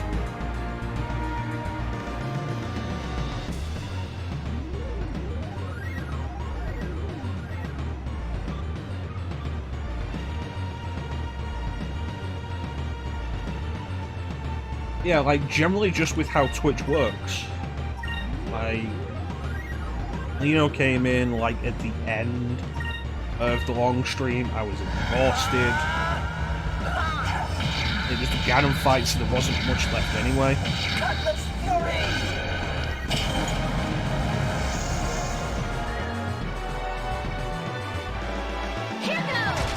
And Lino came in and was like, hey, followed, that was super cool, and then Lino stuck around for other stuff. I don't think I've streamed Zelda since. No, that's not entirely true. Because I did that one long stream of Ocarina of Time to break up Twilight Princess, which I was streaming at the time. Let's try this. And Lino stuck around. And Lino is the last person who's found me through just searching. Here goes.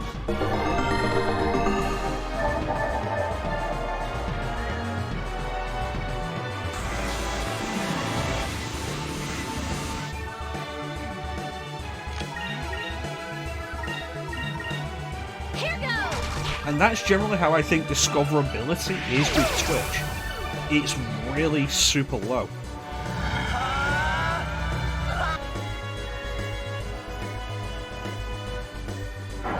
Which is in itself a problem for channel growth.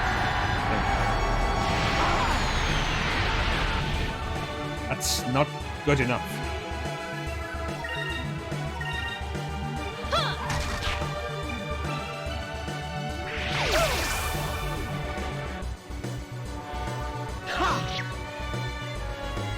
One more.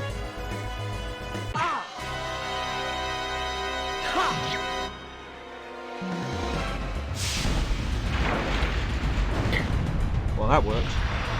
Yeah, like everybody else has come from other streams. That was a tough fight. Clem came from Ali's stream, Crag came from Ali's stream. Twitch starting to act up again. Well, Streamlabs OBS has been saying I'm on 2 viewers for like 2 hours now.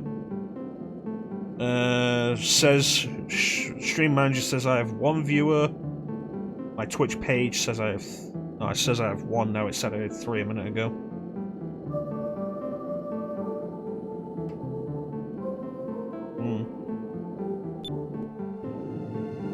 Yeah, Crag, Lim, Star all came from Ali's stream. Teak and Ninja came from Teak's stream.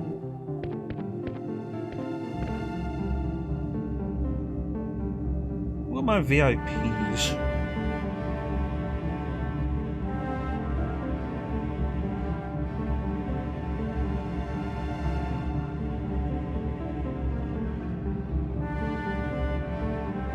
Professor Snake, Teak, Ali, Magic. I found Magic.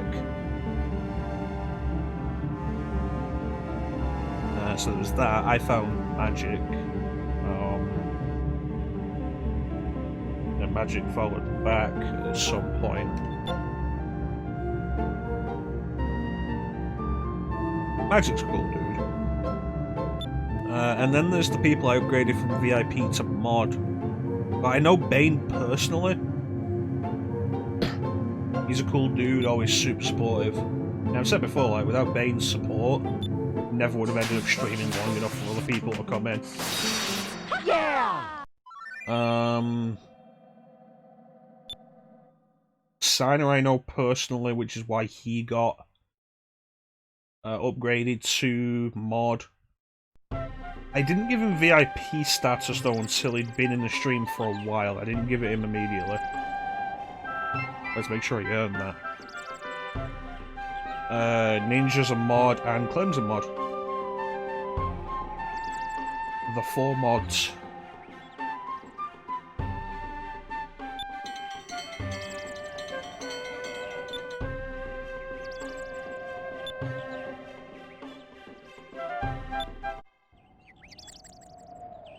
Yeah, Twitch is acting up again.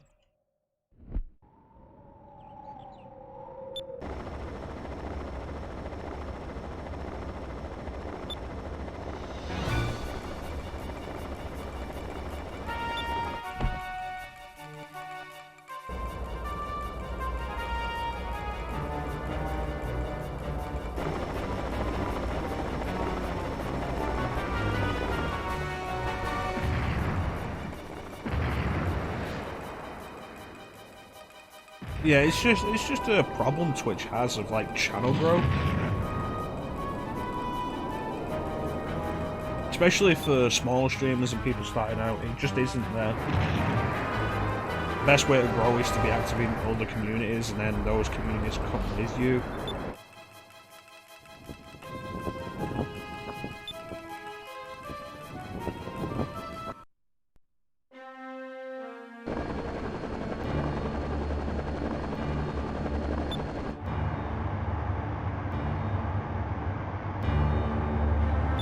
I think siege is the wrong word.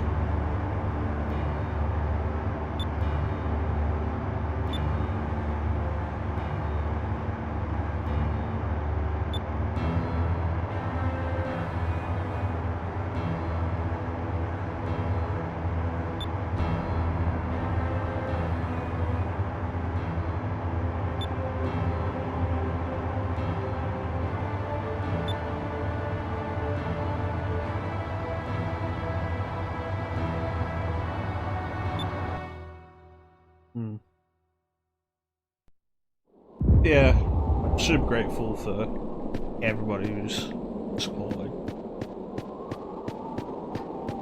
Everybody who comes in, hangs out. Super grateful. You're all cool people.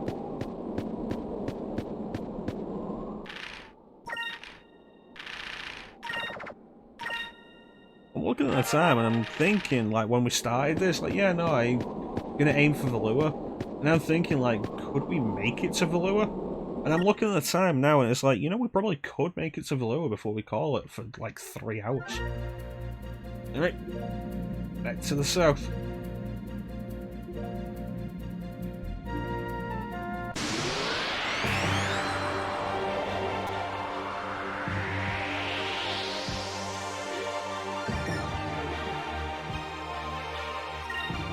Let's see, blue.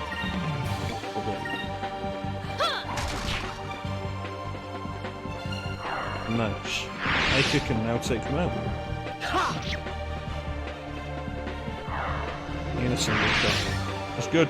I like it.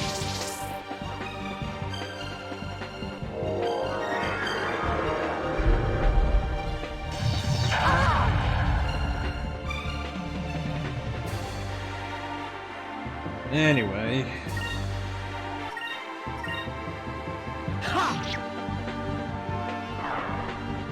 Interesting, in the space of like 2 hours, the first 2 hours of the game, we killed 3 loopers. That is like 300% more than I expected to have killed at this point. The Morocco shell though, put that on Vice.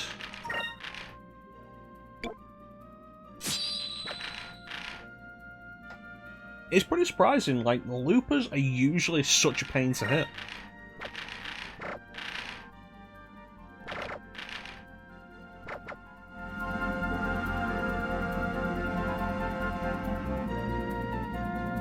There it is.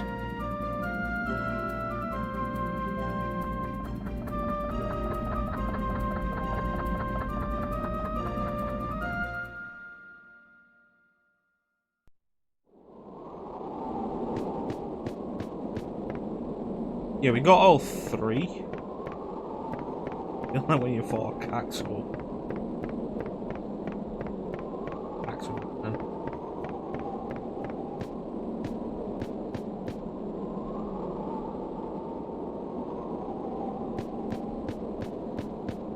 Yeah, I've been doing. I've said I've been doing Final Fantasy VI. Like going through the Narshe mines. Specific point in the game, and they're just filled with tomberries.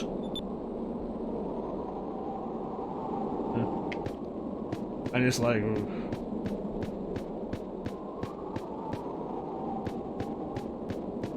not even worth fighting tomberries. Although they're not called tomberries, because I'm playing the Super Nintendo version, they're not called tomberries and that, they have a different name. Probably largely because of character limitations. Still.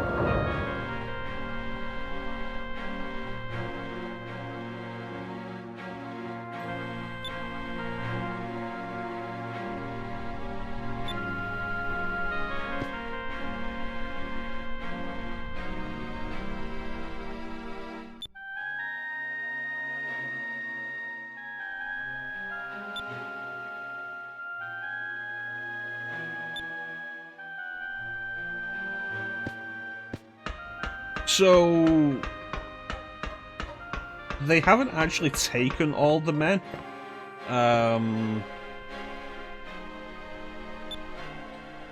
Ben, the lookout, is still there, although you never actually see him again after this. Like, no idea if he dies or anything, but you never actually see him again.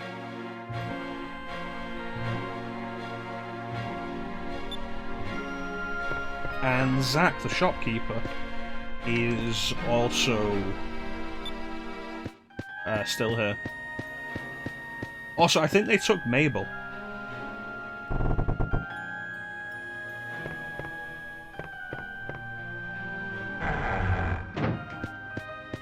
Who who I looks like the only female member of the crew besides Aika. Yeah, the Sombras aren't called Sombras in 6.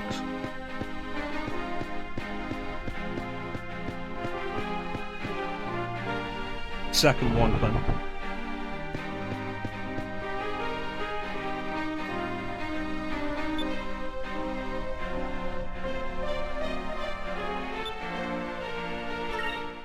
Alright, so let's buy 2 of these. Well, that was a fucking mistake.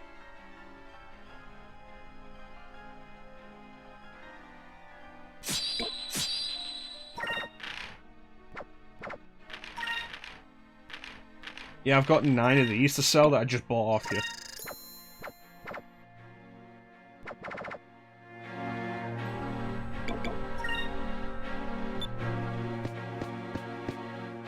You know what? I should get some more Sakura crystals.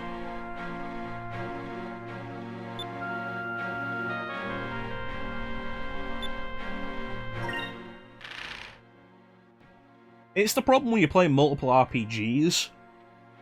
Like, not even at the same time, just when you play more than one RPG in your lifetime.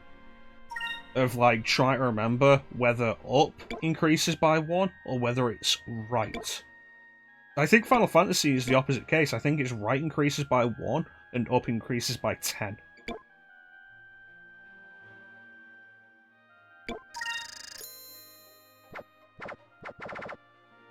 Yeah, that'll be enough.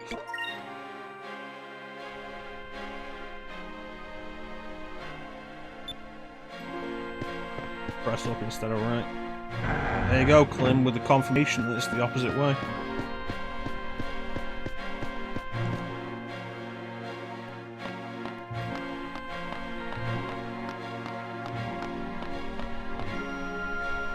I think money usually isn't really a problem in this game. Did we talk to Pow?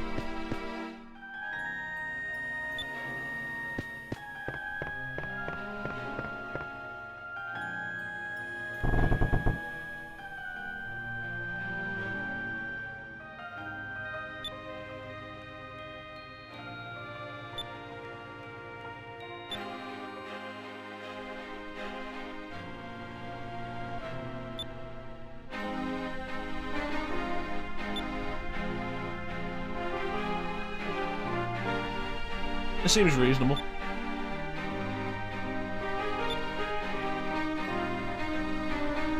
The difference in the detail on the faces between the main characters and everybody else. Like, look at how pixelated Vice's mother's face is. And then turn back and look at Vice and Aika, and how much cleaner their faces are.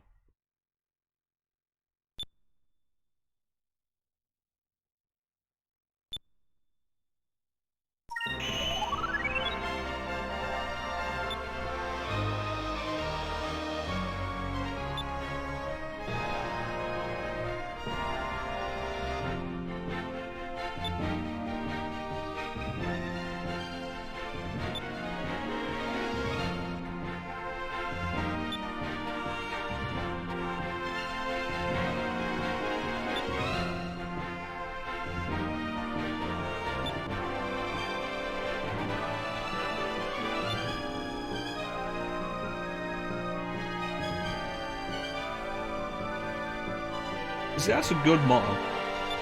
Acting quickly and rushing are 2 different things. That's a good thing to think.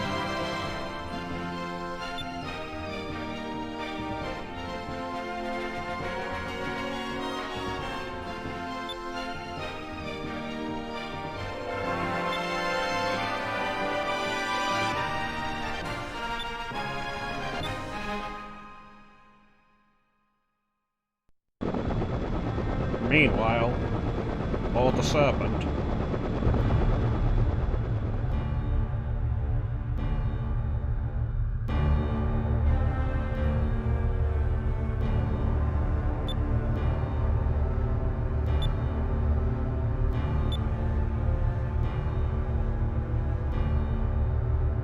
Yeah, I thought about this back when I first played this game on stream. Wasn't the first time I played it, but when I did this game for the stream the first time. I don't think I'd ever want a sequel to this game.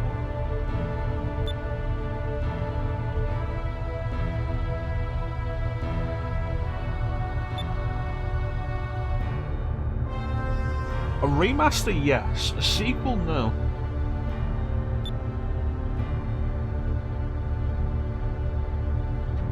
I think it wraps itself up pretty well by the end.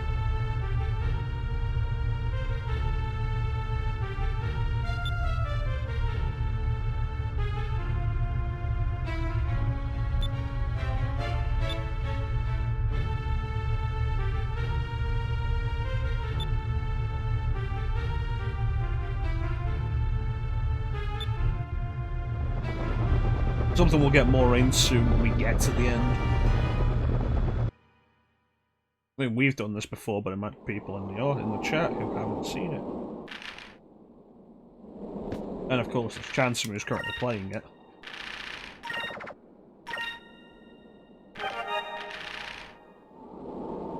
Alright, let's go! Is my mother up there, or is she down there? Mother, are you at home?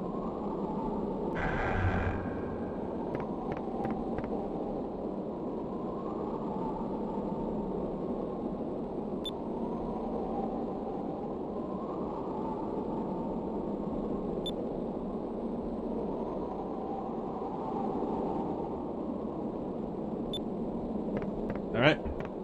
Rock and roll.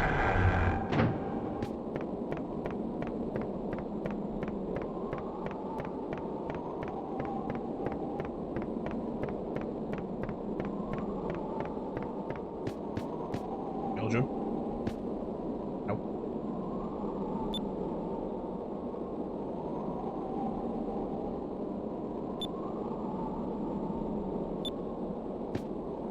Lindsay.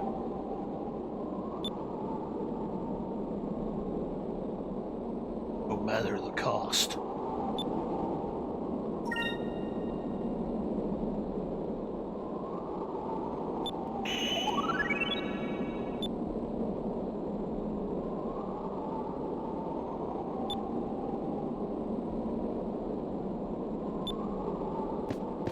Alan.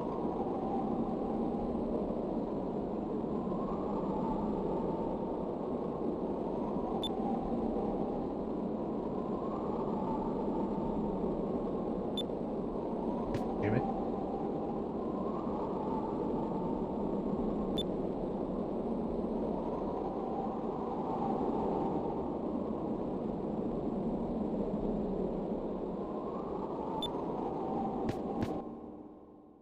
People really need to start pushing around the idea that what doesn't kill you makes you stronger, because that's really not how the human body works. More likely, what doesn't kill you is going to leave physical scars that will haunt you for the rest of your life.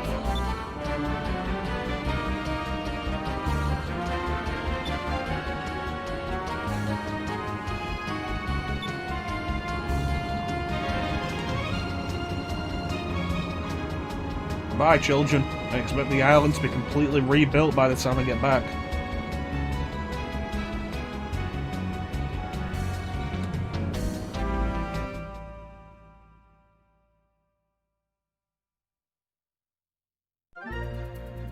And we're off. Let's go past Shrine Island and to the north.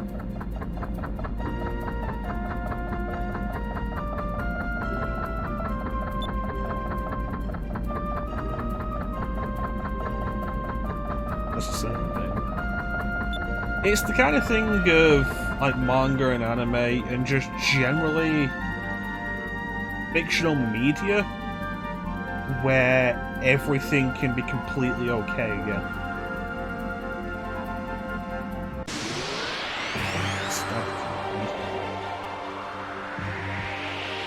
It's like the thing of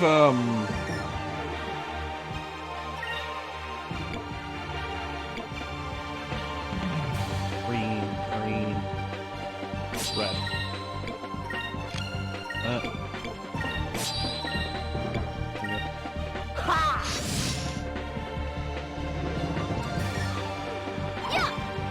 You got stuff like occasionally you get some fictional media that really does actually go with the way it's supposed to be.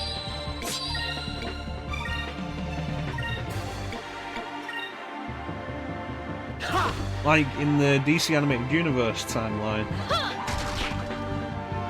at one point Batman gets stabbed in the leg by the Joker. And the implication later on, keep on green. The implication later on is that's why Bruce Wayne needed a cane in old age.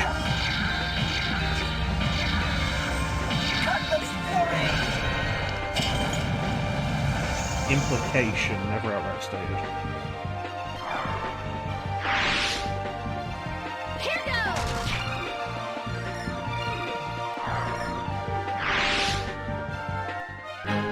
That was fun.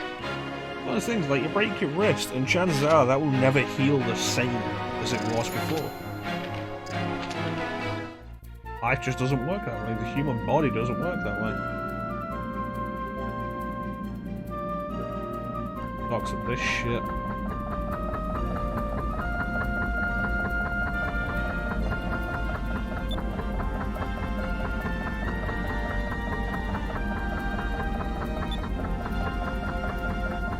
Okay, I think it's this way. Yeah, this is the right way.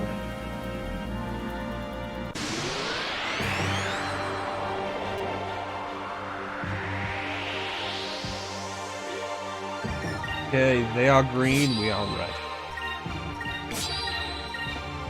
Yeah.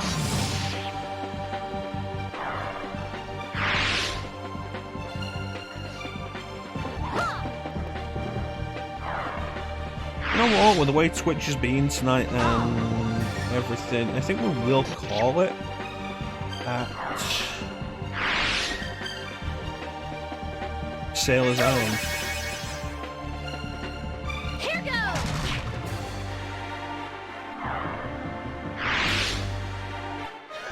That was easy. That's some red.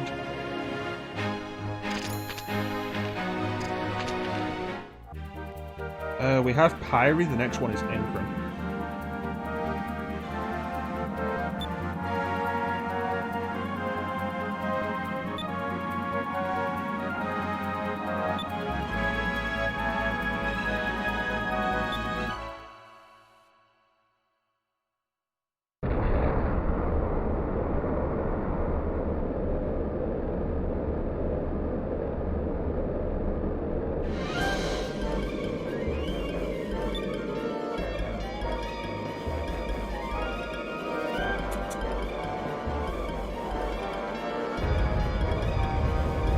That's no island. That's an arc.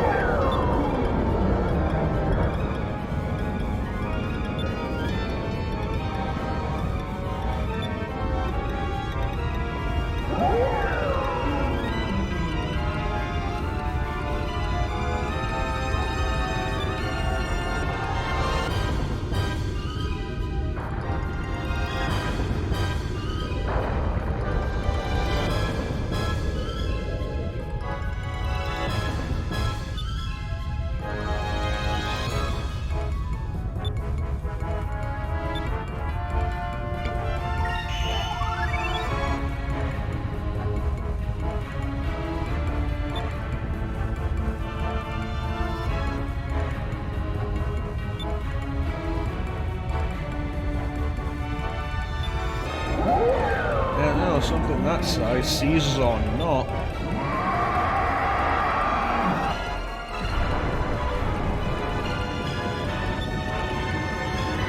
Oh dear.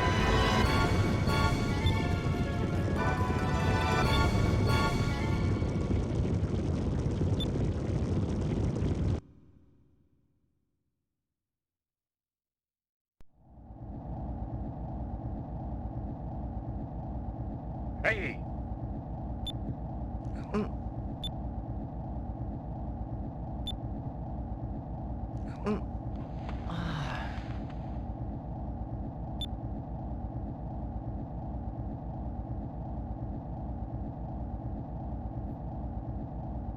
Well, the thought they had was basically fly to Valuan with it. Thanks for the lurk, Lena. Appreciate that, and you take care of yourself. The thought generally was like fly to Valuan. They didn't know about anything specifically, like the passport system.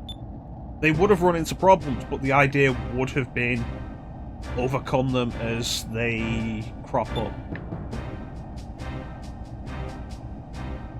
Would it have been entirely possible? Probably not, but that would have been the idea. Oh, you mean for getting back? That's a fair point.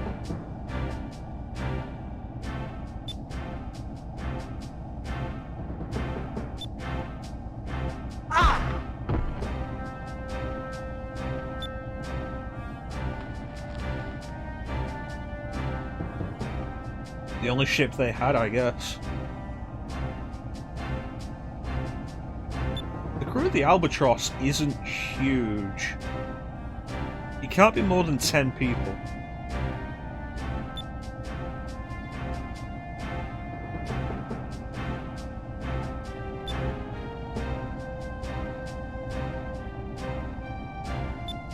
I think reasonably you could probably get 10 people onto that small boat.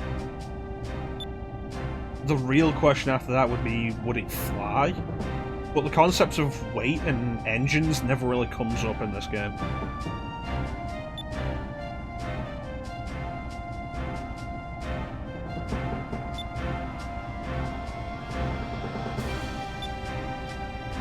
And the most you go with engines in this game is specifically engines powerful enough to go through areas like the South Ocean.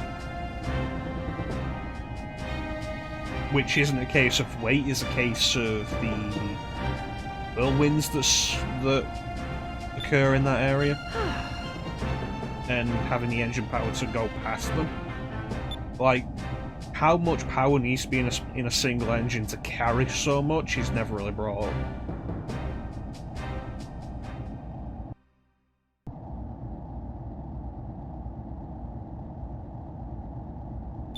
Aye, aye.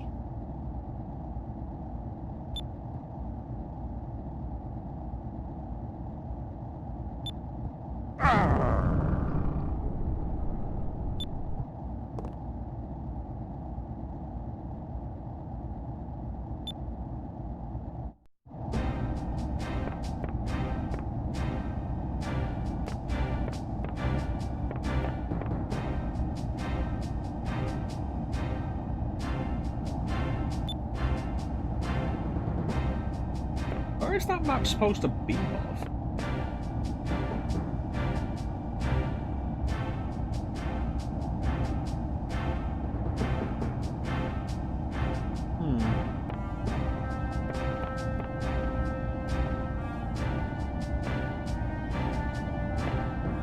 I wonder where Ica is. Ica's swabbing the deck. Ica's swabbing the deck.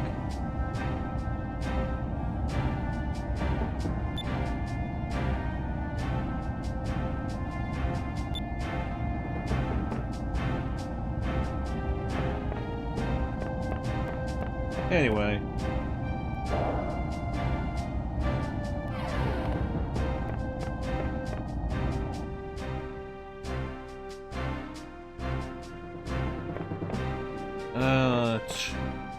Two boxes.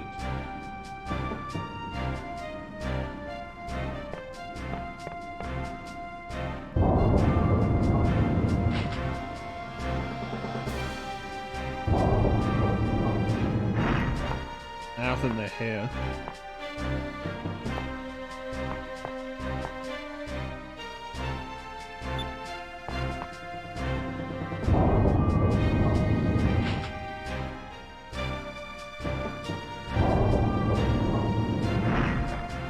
Okay.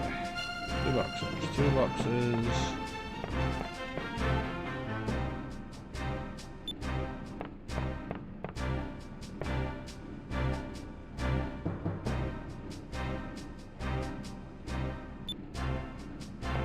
Okay, so the boxes mustn't be down here, they must be up here.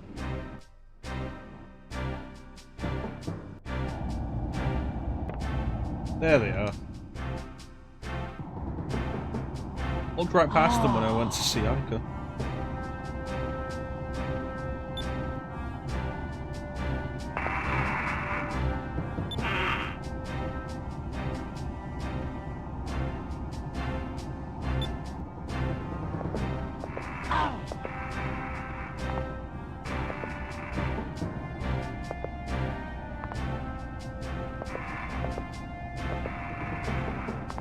Probably a really bad way to carry that.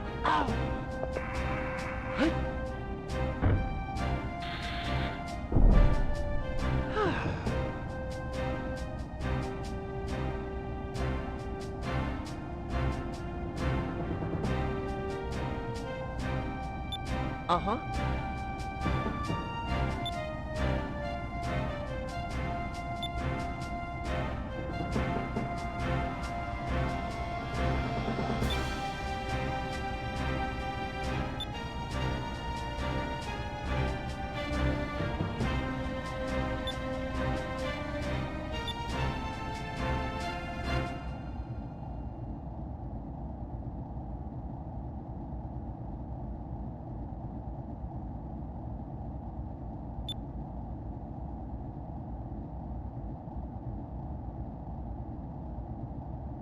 Yeah, it won't be the shoe, but it's 5 overpicked.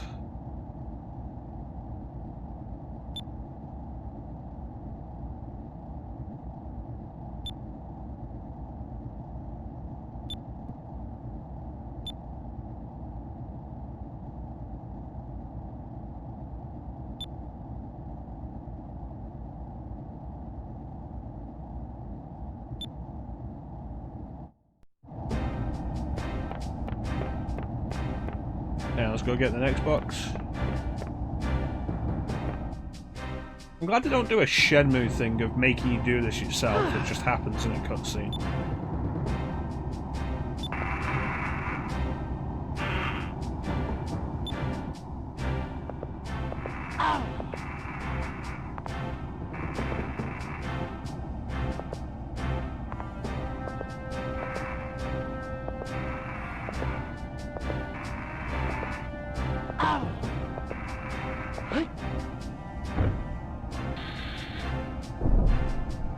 Awesome, that's all my work done.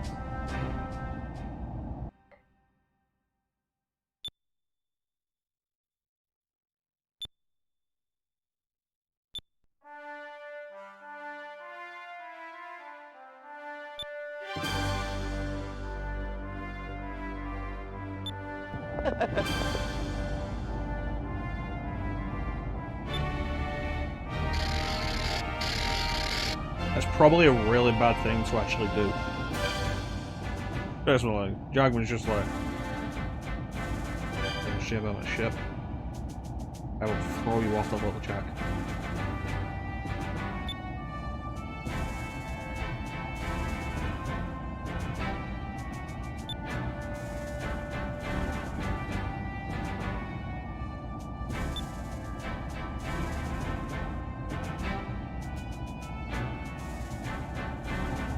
Leagues.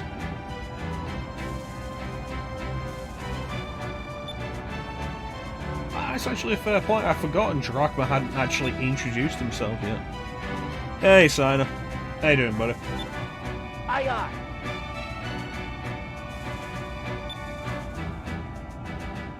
Let's we got another half hour or so. His blue Moonstone. That's 4. It doesn't really matter. Drachma's name isn't really a mystery for any real length of time. Also, we're basically where we were when we were capsized. Actually, that's a fair point. I have some moonberries spare. Definitely going to want tackle.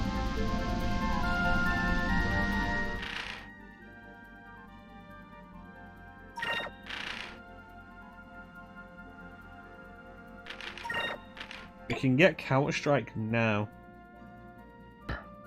But I'm gonna wait and see if we get any more moonberries.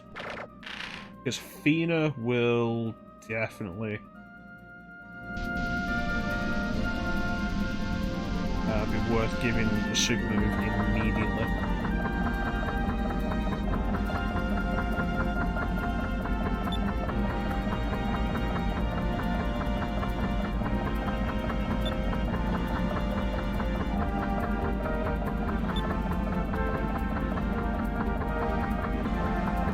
Fun fact, this entire sequence with the Doctor here is Legends exclusive. Hi.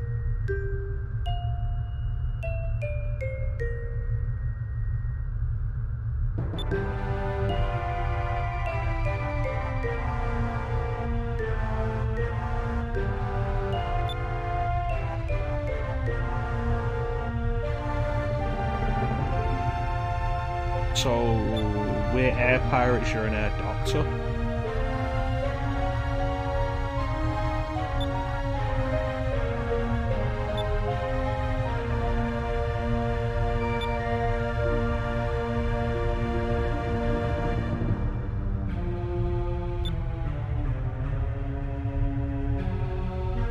Tempted to turn around and go...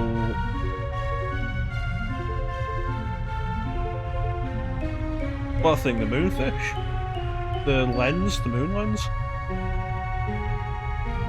Tempted to turn around and go right back to Pirate Isle to grab those moonfish, but we couldn't get one of them yet anyway, the ladder needs to be repaired. Moonfish aren't in the original game.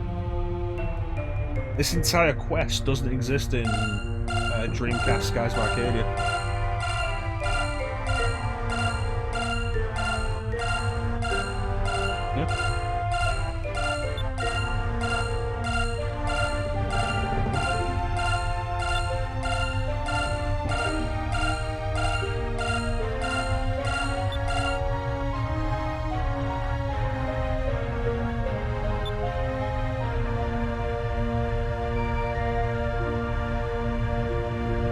At some point, I'm going to have to look into whether any of these are missable. There's 24 in the entire game.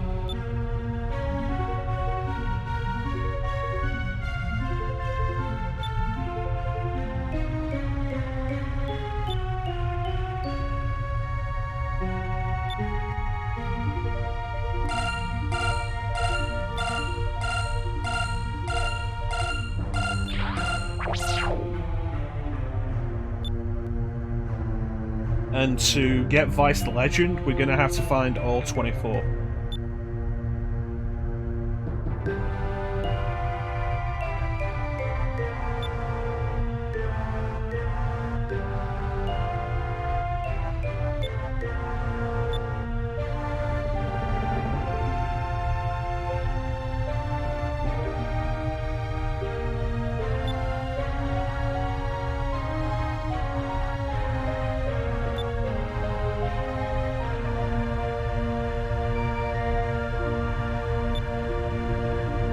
I mean, it's worth doing anyway, because the items you get for this are pretty good.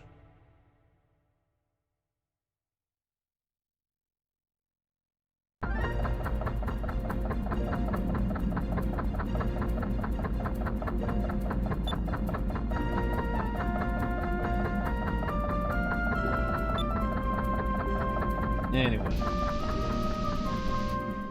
Sailor's Island.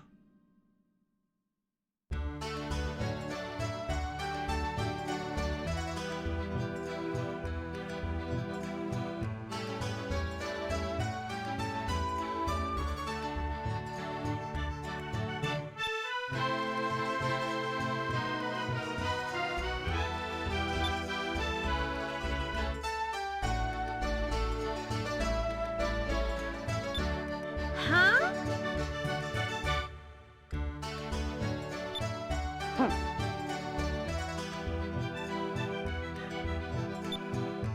Cannon powerful enough to destroy him.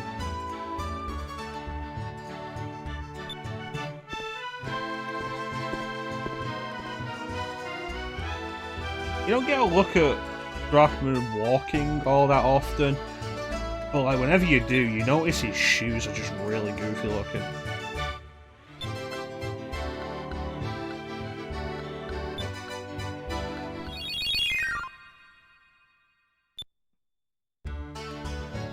Anyway.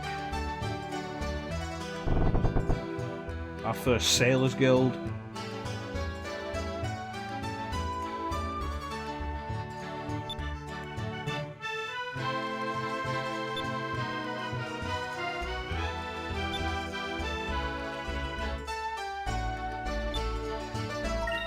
Alright, let's sell the info we have on the Pirate's Grave. What info do you have? Ancient Guidepost. I should know where that is.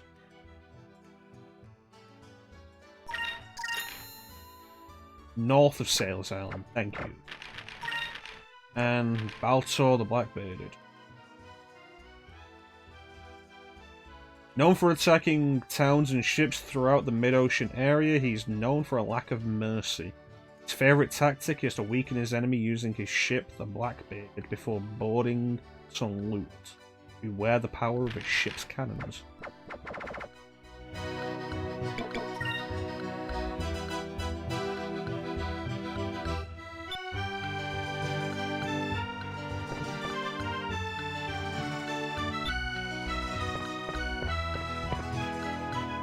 Alright, let's go explore.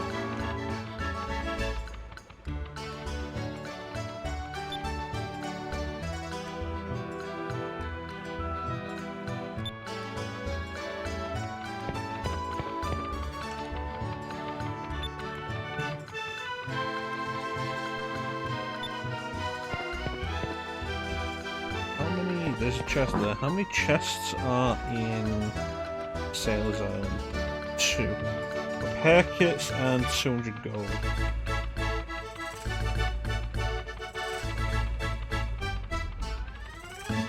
Alright.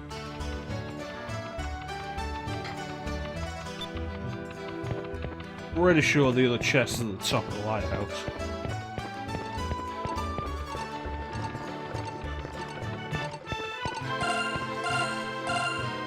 There you go. Thank you. 1.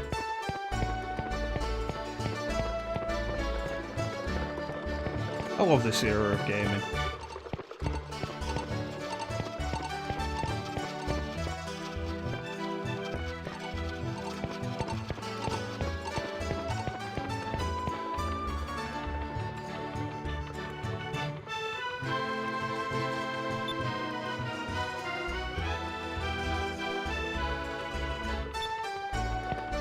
Okay. Here's a fun fact. Hinter here.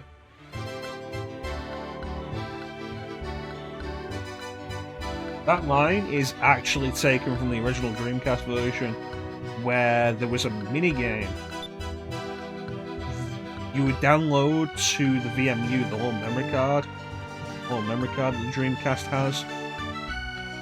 You download it from this game to the VMU. It was called Pinter's Quest. You play it and you were able to find items there and bring them back to the main game.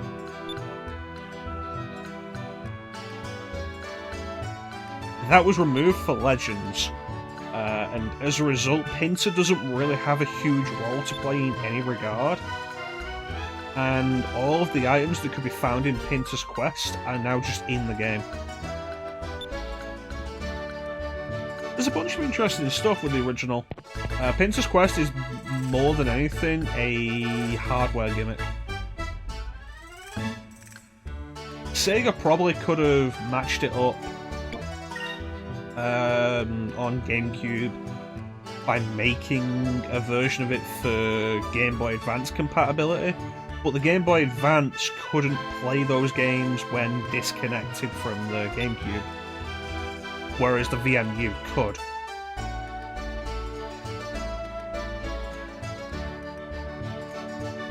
I think I've heard something about that with Animal Crossing. I watched a video at one point on like secrets of the GBA link, GameCube GBA link cable.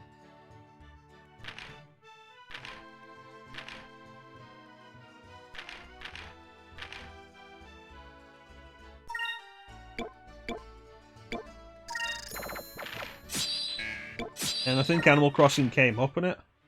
Not information that really stuck in my head, though, because I don't play Animal Crossing and have no real interest in it. But I think I did hear about it. Then that's interesting. That's something I find interesting.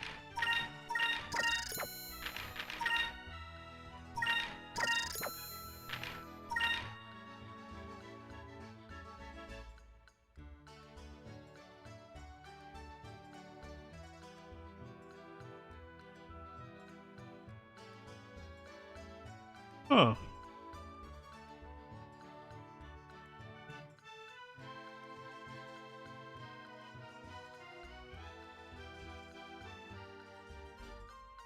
Of course, the GameCube, the Game Boy player has the link cable slot for stuff like Pokemon, but could theoretically be used for the link cable. That's actually a really interesting idea, Chanson. Huh.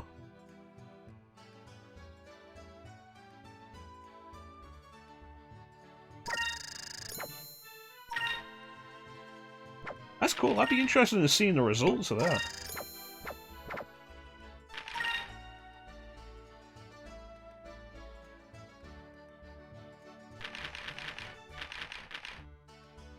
Attack power, magic defense. Alright. Yeah, that's pretty neat. Was not aware of that. And then I've never actually had a Game Boy player, so.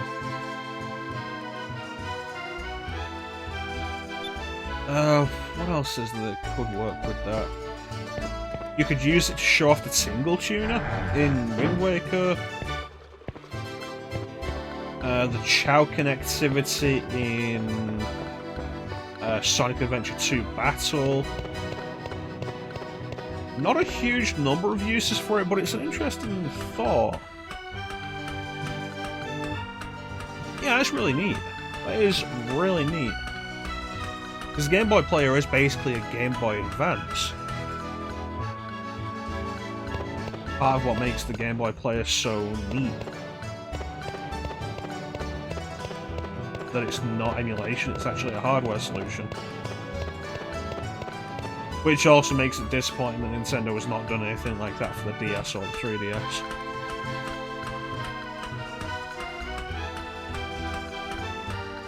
Like with the Wii U, they should have just had a DS situation like that rather than Virtual Console.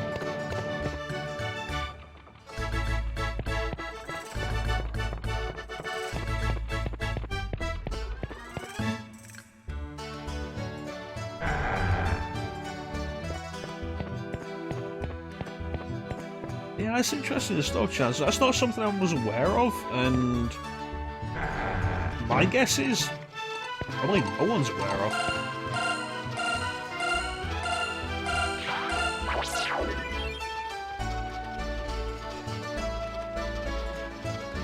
Yeah, there's not really a reason Nintendo couldn't have done 3DS, 2DS style stuff with it.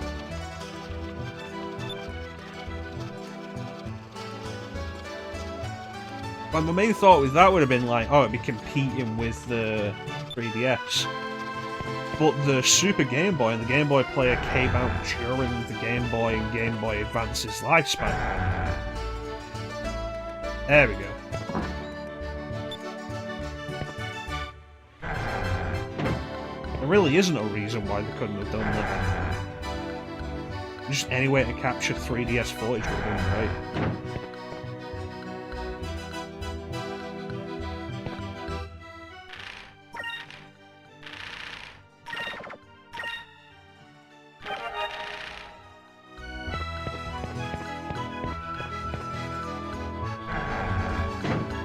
Well, you get what I mean. The whole thing of, like, they want people to focus on one side rather than another. Like I say, the Super Game Boy came out during the Game Boy's lifetime, and so did the Game Boy player. Came out during the Game Boy Advance's lifetime. It could have boosted Wii U sales. It would definitely boost them in hindsight. There'd be plenty of streamers willing to do it if that was the case. streamers and YouTubers if that you had a solid, reliable way of doing it through the Wii U.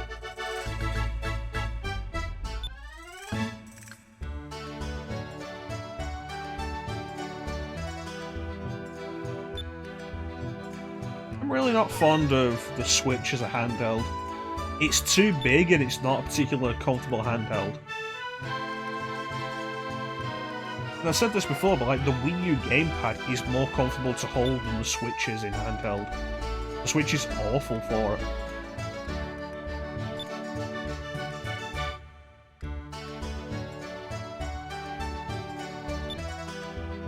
Well, the main reason I say Wii U is because like the big thing of the DS, the dual screen and touchscreen capability.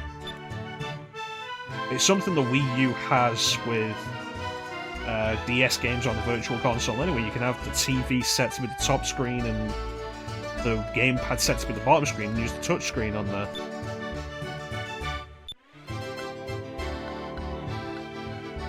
But the Switch is such a horribly designed handheld. Absolutely awful.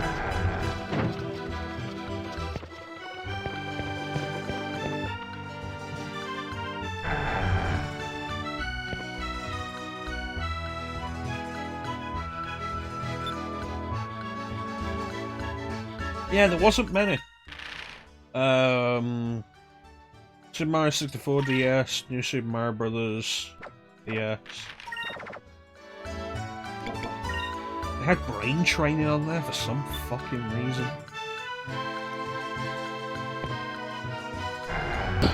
Emily! How you doing, Emily? There really isn't much on there. It makes no real sense.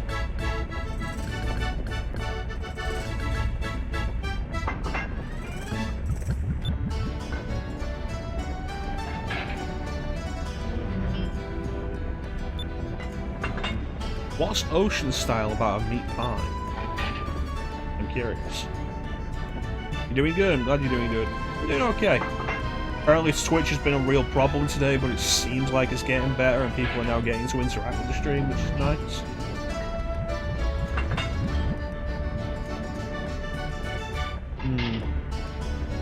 I'm doing okay.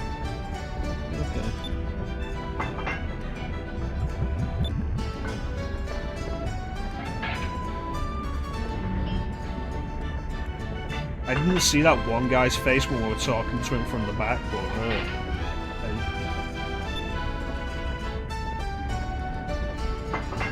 apparently it's been a problem again today.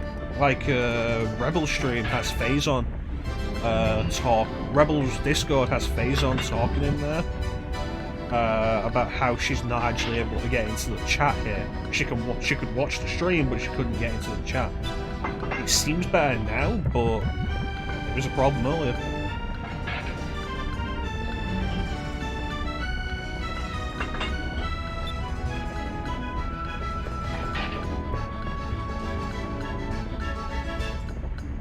Alright, there's Sailor's Island pretty much done.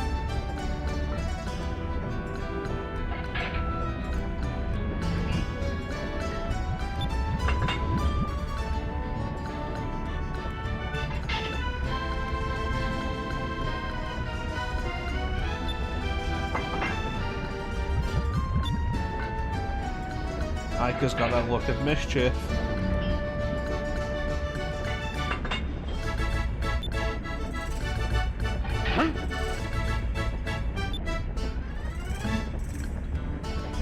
Yeah, it's a weird way to start the new year.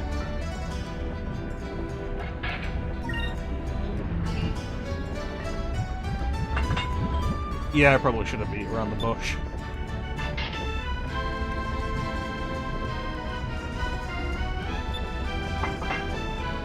Yeah, hopefully it does get better. Got more streams to do. Stream tomorrow, stream Monday, stream Tuesday. Hopefully it does get better.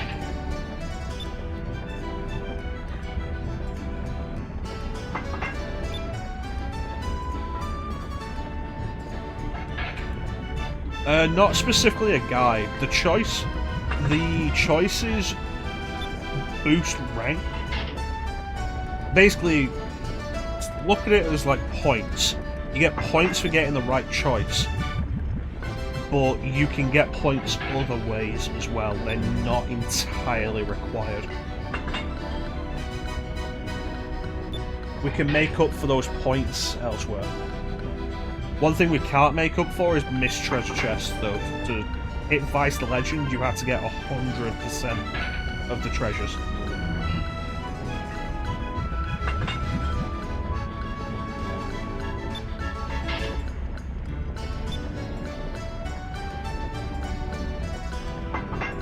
Yeah. So I have a list of the treasures here. Next stop is Valua, where there are only 2 chests in Lower Valua.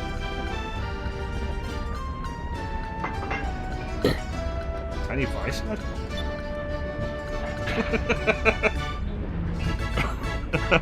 Okay. This is probably a widescreen thing, because like we're using widescreen hack to make it widescreen. We're probably not supposed to see that, but that is great. I wouldn't have noticed that otherwise. That's a good catch, Jansen. Yeah!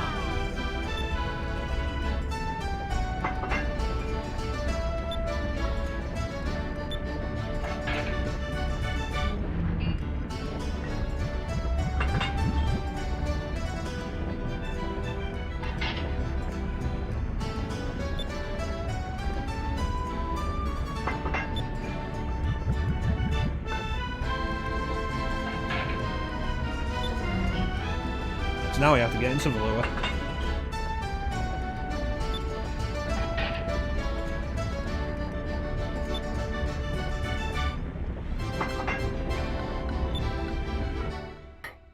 Yeah, there's a few requirements for Vice the Legend. One of them is 100% of treasures, which is my big concern at the minute. Another one is 12 non-story ship battles.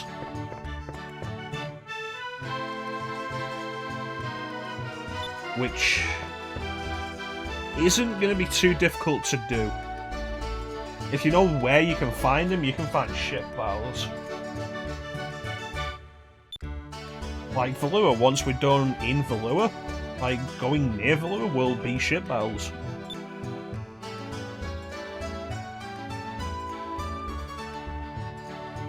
Plus, there's usually black pirates roaming around somewhere.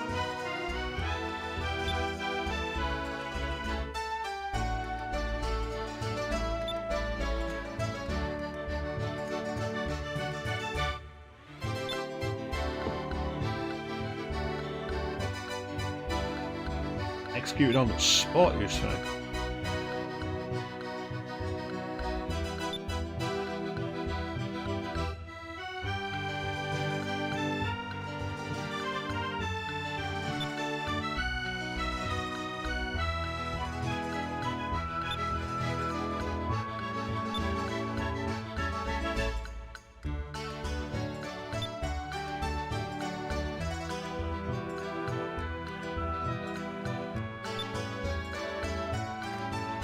Yeah. Need a fake passport. It's fine, we're gonna get a real passport off this guy. Can't you see the resemblance? Totally be able to pass.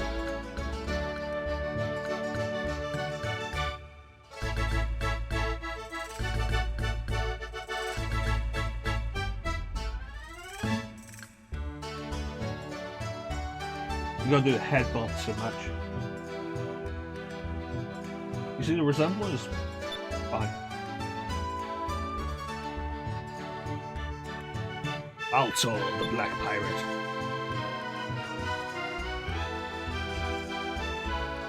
Yeah, that's what I've been told Black Pirates do.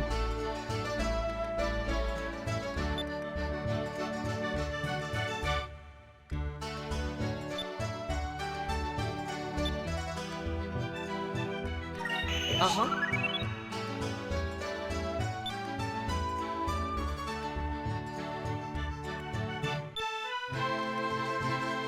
No, I wouldn't say wise beyond my years, more I know a but thou must choice when I see one.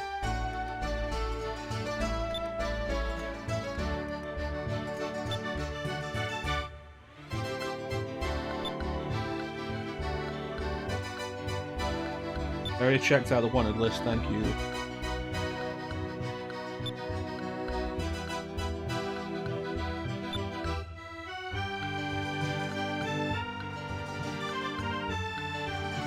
That reminds me, I never turned in that final bounty on the run we did last year.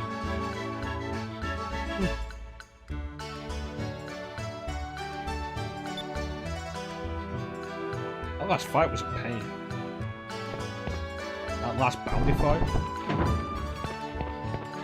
We'll end up doing it again, though. Of course we will.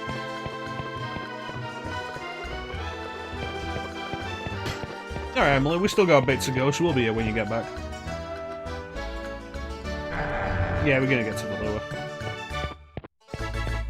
Save point.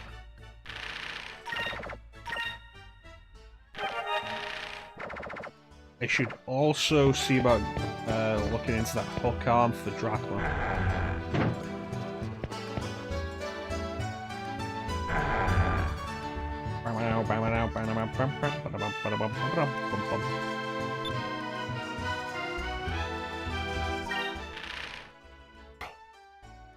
Alright.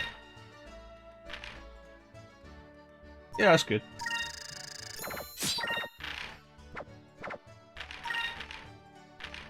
The main thing I really need to do with Skies of Arcadia is really get it into my head. The rock, paper, scissors alignment of the colours. Some of them are simple, like red versus purple. Fire is weak to ice, ice is weak to fire. Simple. Some are a lot more complicated.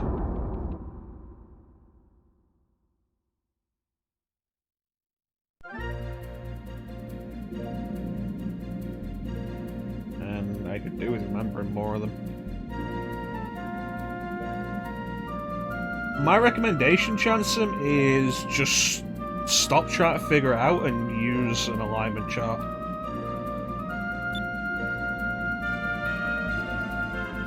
It'll save you a bunch of trouble.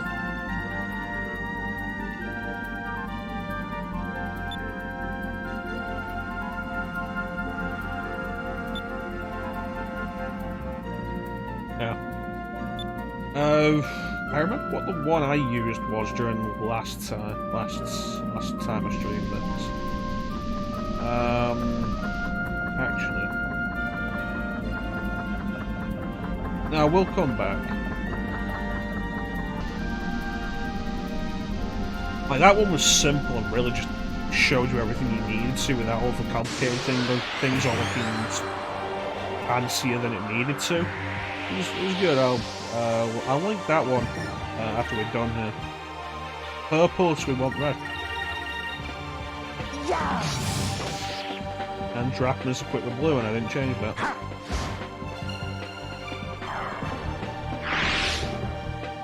Blue magic's a good idea soon, anyway. Quick and silent. No, purple is silence. Blue is quick and water.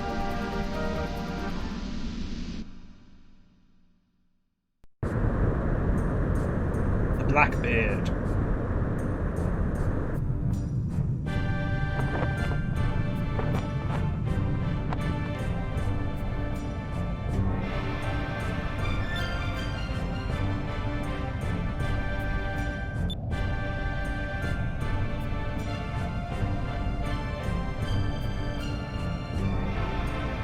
I don't think it's that strange as shit.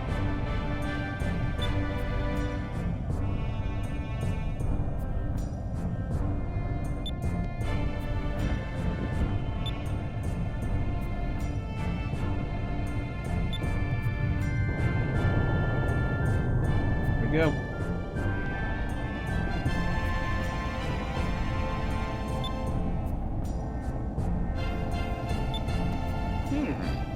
Combat.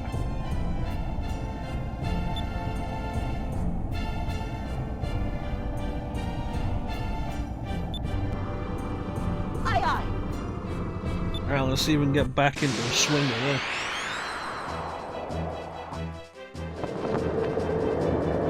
I love the ship combat.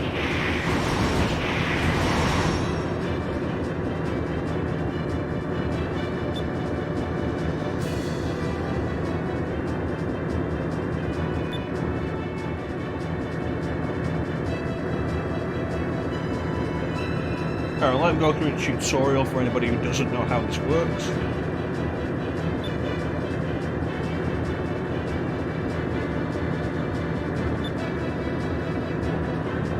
Now,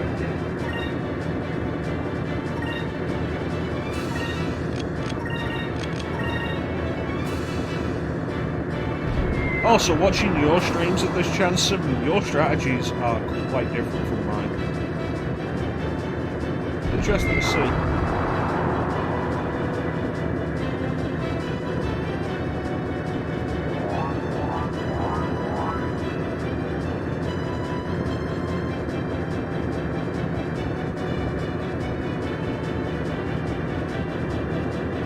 Of course, I'm not sure if that's because strategies I remember going with were from later in the game, when I had more leeway with other things, like more weapons to use, to choose from, a higher SP regeneration count and stuff.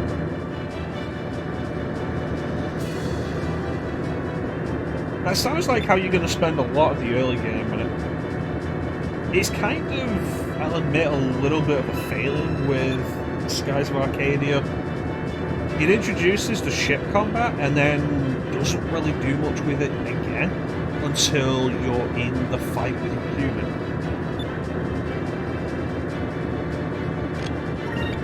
And I remember my first time playing Skies of Arcadia.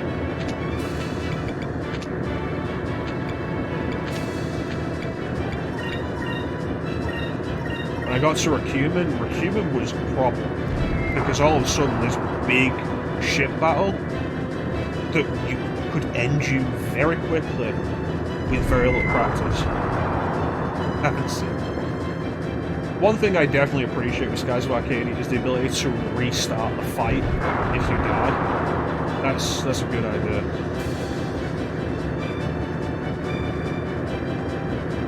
Of course, if you're in a situation where you can't possibly win, then you've got kind of an issue there.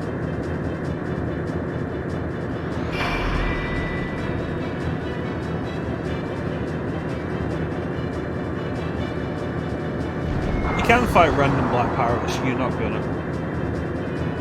On your first playthrough, you are not gonna fight those random black pirates. You might fight one, and that'll be it.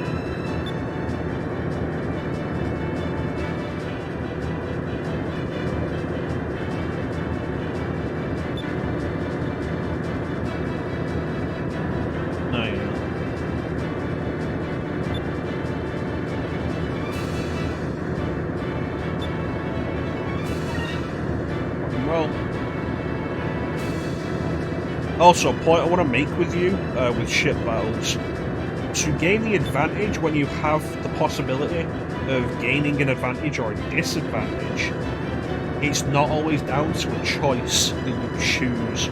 Sometimes it's down to specific actions you take during your turn.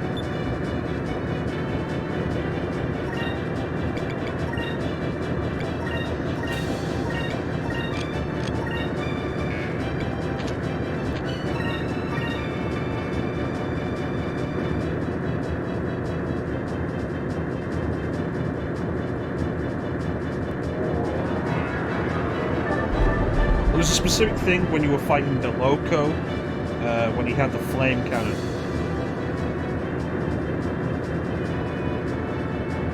I can't remember specifically what it was, I'd have to get back to that.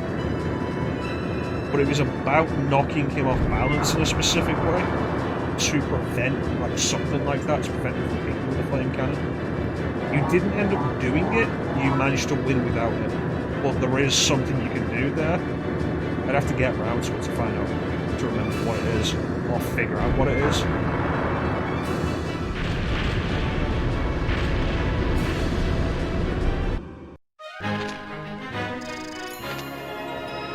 Well, a lot of the time, the advantages you can take are more than just that. More than just waiting for a choice to pop up. You still won. Ain't stupid if you win.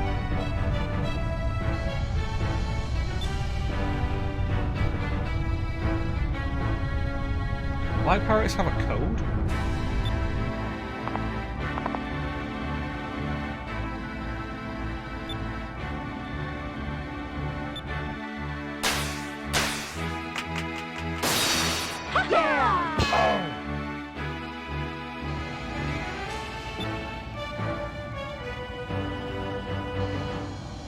Kill anyone who defeats us.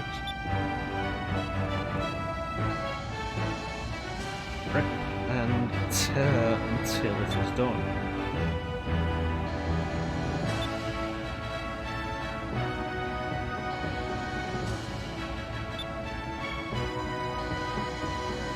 Should have tried to punch it, but I don't know, I mean, the follow alert is a celebration of somebody following. I wasn't specifically after that sequence, just them doing the action, and that was the version I could find. I could always remake it, actually. But I do need to set something up for the sub alert. Because currently, like, that's the sub alert.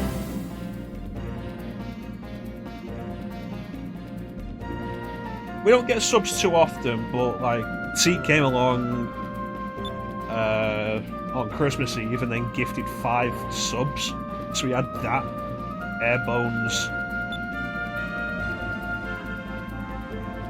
notification playing 5 times. I could do better with it.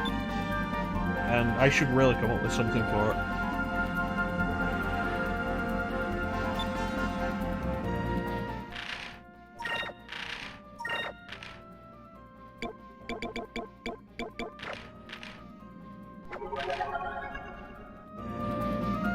Tika will be back tomorrow.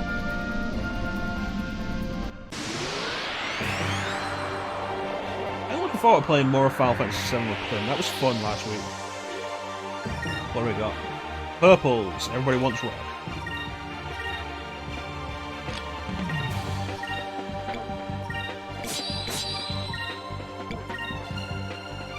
Back off!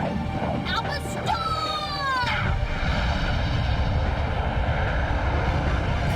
You can have custom subscriber badges.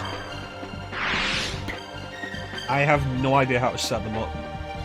The way I set up the follow alert is basically video editing. Picture editing, like photo editing and stuff like that, is not something I'm good with. That's a fair point. Like, if Megumi wants to be Yuffie, she's gonna have to be there. What do we got? We have Red 13 coming up. I don't think anybody's called that. Vincent, Sid, Yuffie. I don't know who we were gonna call Kate Sith. I don't remember.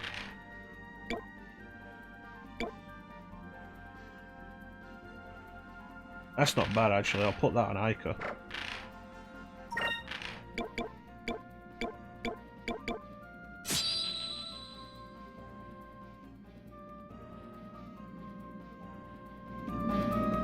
If anybody is a furry, I think that's more something they're allowed to keep to themselves. They don't have to give that away to have the characters named after them. A little more personal. But I'm not sure if anybody called Red 13. I feel like I joked about naming somebody as Kate Sith, and I can't remember who it was.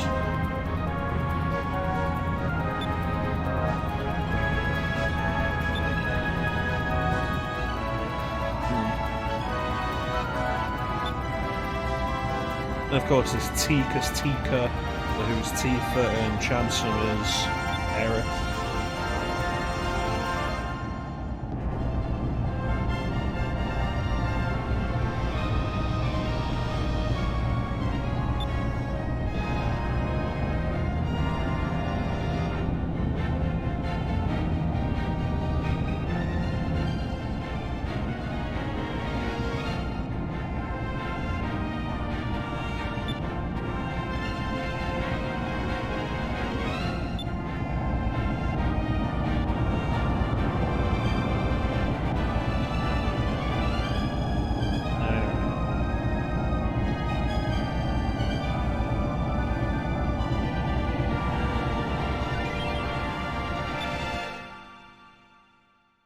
Make the trip.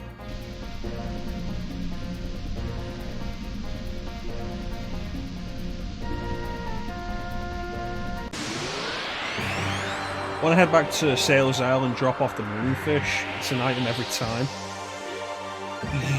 No, Sephiroth can't be renamed. They're blue, so that's green.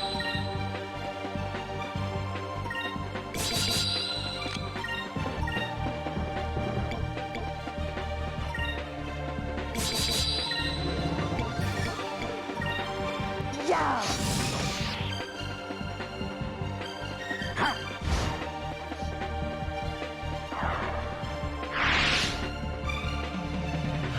I can't think of any time where you've been able to name a Final Fantasy villain. Or really a villain in an RPG.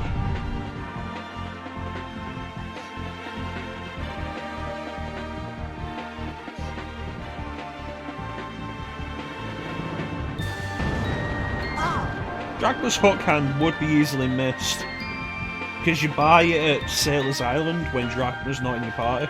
So it's understandable that you'd miss it.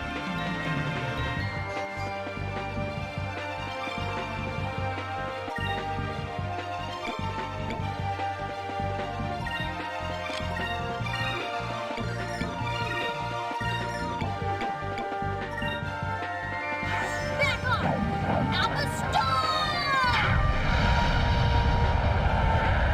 Well, you can't call Blue a villain.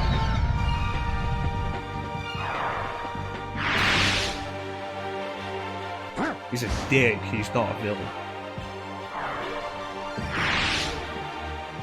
No, it's when you go to Sailor's Island and you go through everywhere looking at looking through Sailor's Island, Drachma isn't in your party. That's fun! So when you go to the weapons merchant and you see the hook hand, Drachma's not in your party, so you're not going to get the stat information from it and you're not going to think about buying it.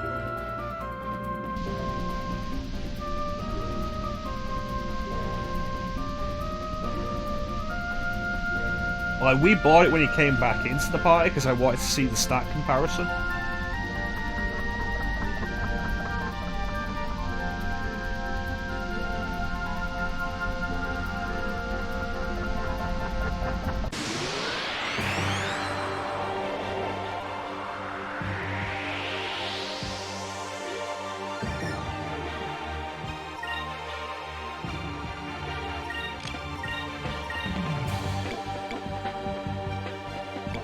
They're purple.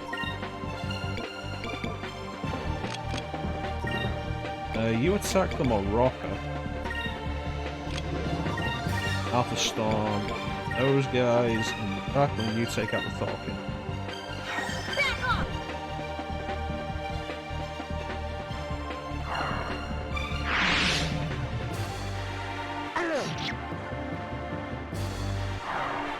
Two down.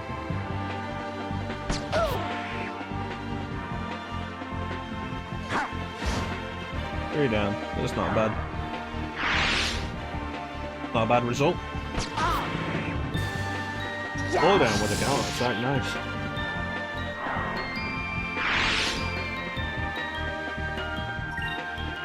Scorefly is purple, switch to red.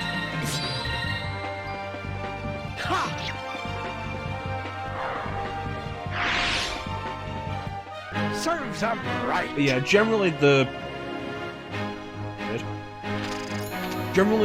thing with the hook hand, the hook arm, is that you're just not likely to notice it.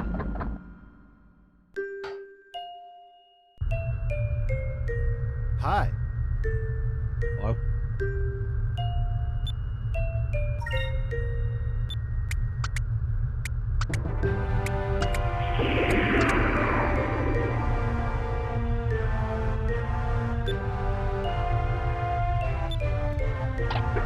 Yeah, it's worth coming here whenever you pass by with moonfish, because every moonfish is another item. Hi!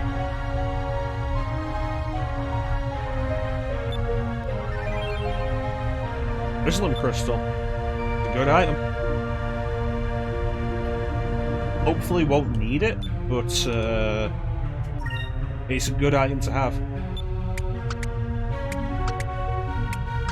I think some of the items from Pinter's quest might be something this bird spits up. Not all of the items, but some.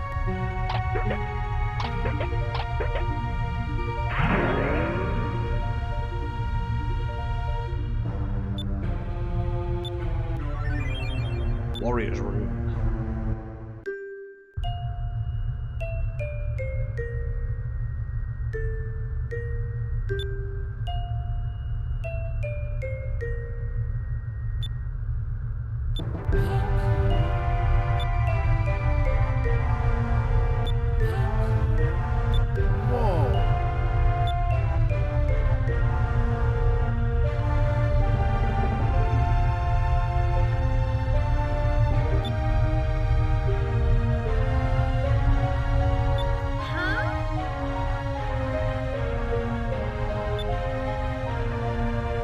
Vote.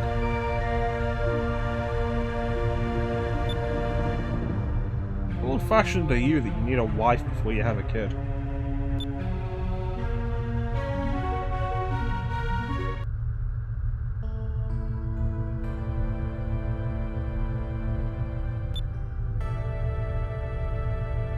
Mendoza!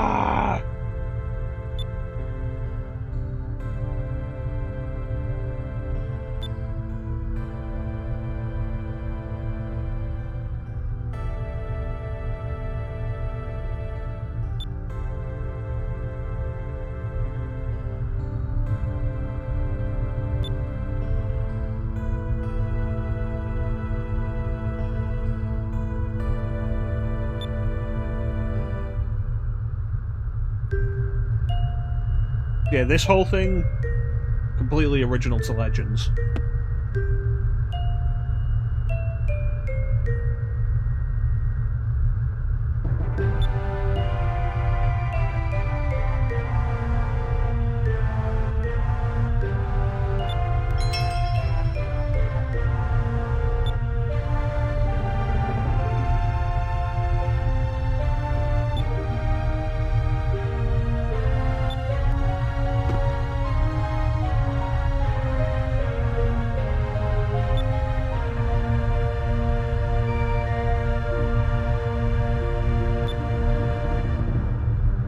It's worth grabbing all the moonfish you can just for the items, but the more you get, the more story you'll get.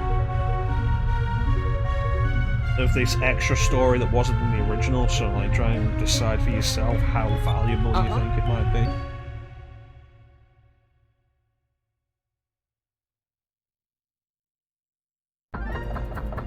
Anyway. Didn't know. The sky gets darker as we move into the land under the yellow moon. The lure.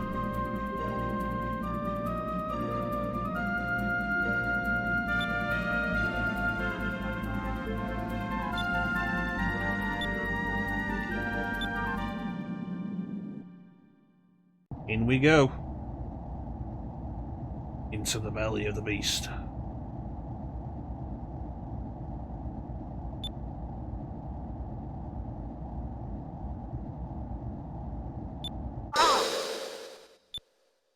You thought it'd be much tougher, but to be fair, circumstances aligned for us, it should have been much tougher.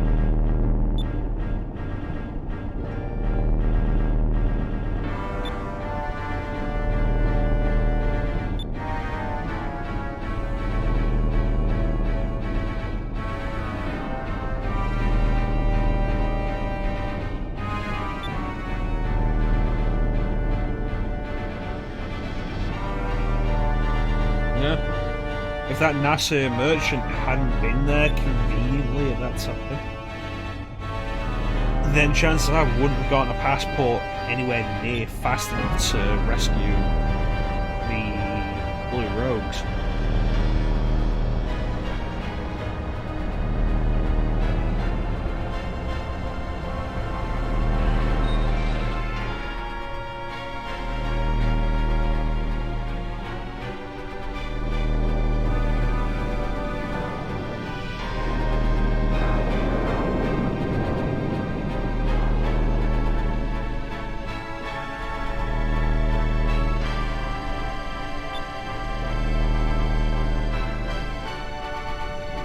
Once a day.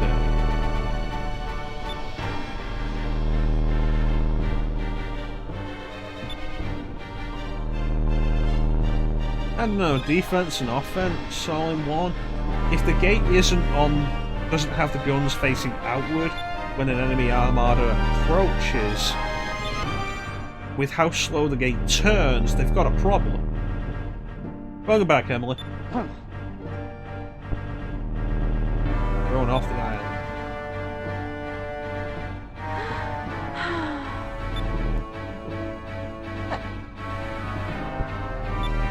Let's go. In we go.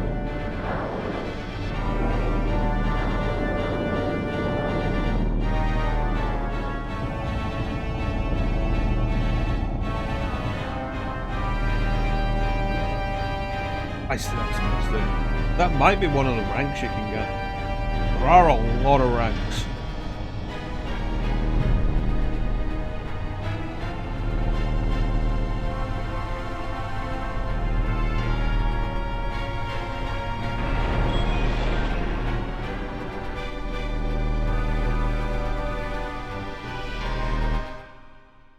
No turning back now.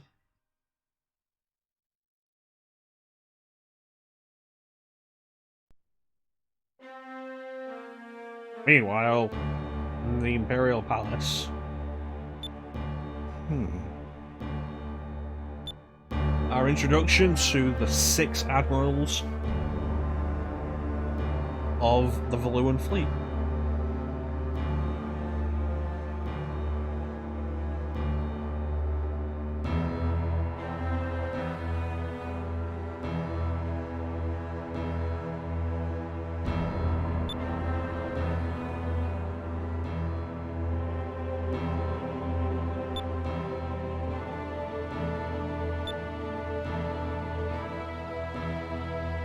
What the hell was out of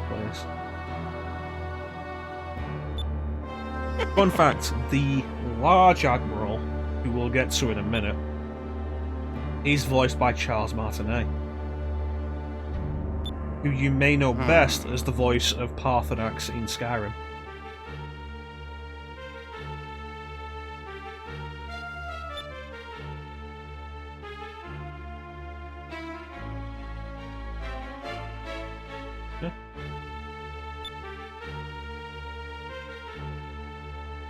Vigoro, voiced by Charles Martinet.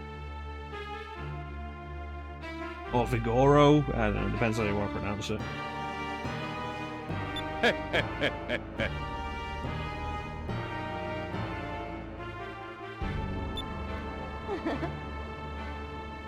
The idea is that all of the Valuan names are Spanish in origin.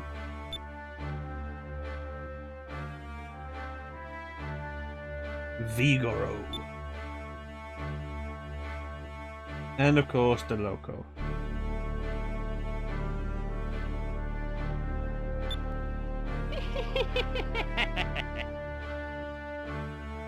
Now that's the Blue Rogue. Mecha the Valiant. Worth noting, the Admiral numbers, 1st, 2nd, 3rd, 4th and 5th, do not denote how dangerous they are. If anything, the 1st Admiral is probably the least dangerous.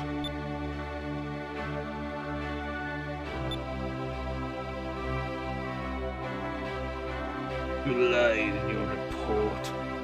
The As punishment, you are now relieved of your position as commander of the Mid-Ocean Fleet.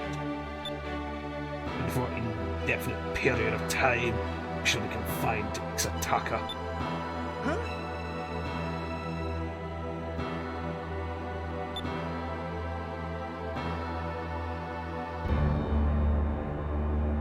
Very careful when you close it, your throat again. It really starts to burn quickly.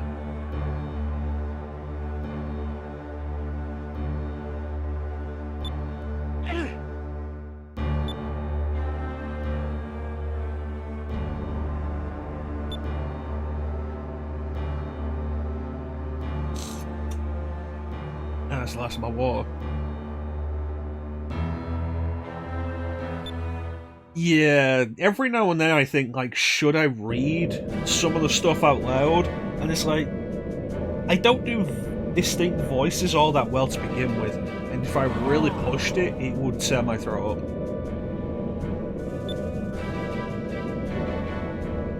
They filed a full and accurate report.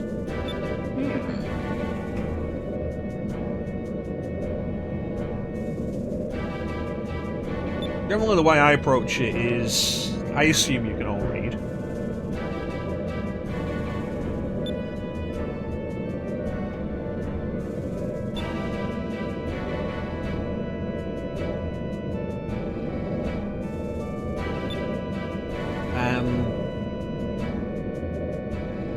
Not reading all of it out loud allows me to talk about other stuff.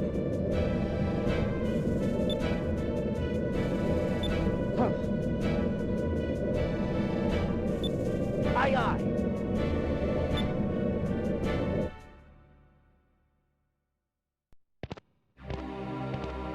I like Galcian as a villain. Very quickly establishes himself as practical and very ruthless.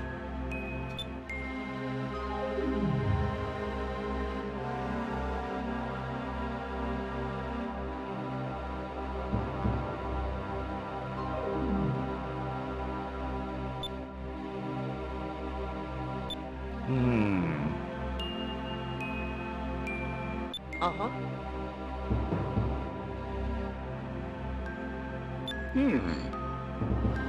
I'm surprised Drachma's so agreeable at that.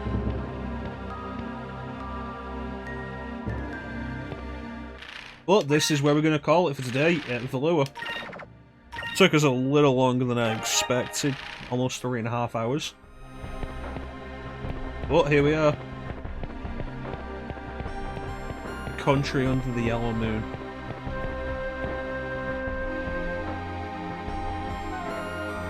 And the blackened sky. So I want to thank everybody for joining the stream. I always really appreciate the support. Big express thank you to everybody in the chat. Phazon, Star, Lino, Emily, Sina, Chanson, Clem. I think that's everybody. Thanks so much for joining me, everybody. I always really appreciate it. Chat is the best part of the stream. Special thank you to Growing Up 8-Bit for the raid.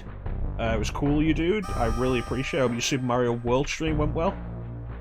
We'll be back tomorrow, 8 PM Greenwich Mean Time, with Final Fantasy VII. That'll be me playing the game. Clem will be on mic with me to provide irreverent commentary. And then on Monday, Clem and I are starting a new stream for the Mecha Multiplayer Mondays. We'll be beginning Resident Evil 5. We don't do a lot of Resident Evil on this stream anymore, but Resident Evil 5 should be fun. And Clem's usually fun to play with. It'll be a while before we get another game like Halo where I can kill Clem repeatedly and he won't see it coming.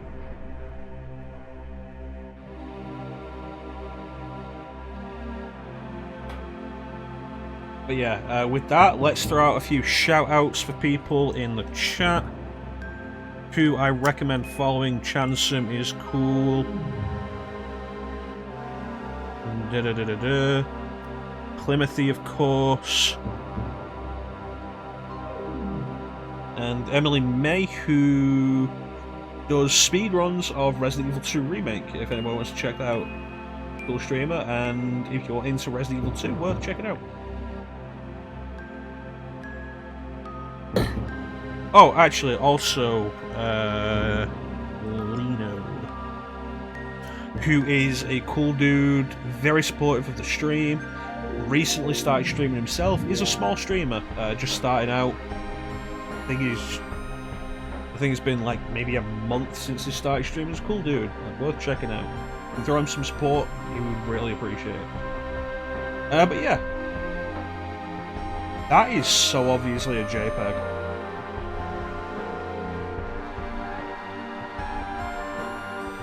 It's no problem, guys. You're all cool people.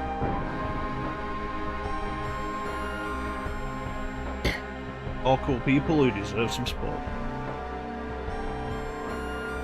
Well, the most obvious JPEG I've seen in a GameCube game. Eternal Darkness is really bad for really obvious JPEGs. Yeah, with that, once again I want to thank everybody for joining the stream. The support is always really appreciated. Big special thank you to everybody in the chat. Chat is always the best part of the stream. Back tomorrow at 8 PM Greenwich Mean Time GMT with Final Fantasy VII. But in the meantime, thank you all for watching. Have yourselves a fantastic time of day, and take care. Catch you next time, guys. Bye.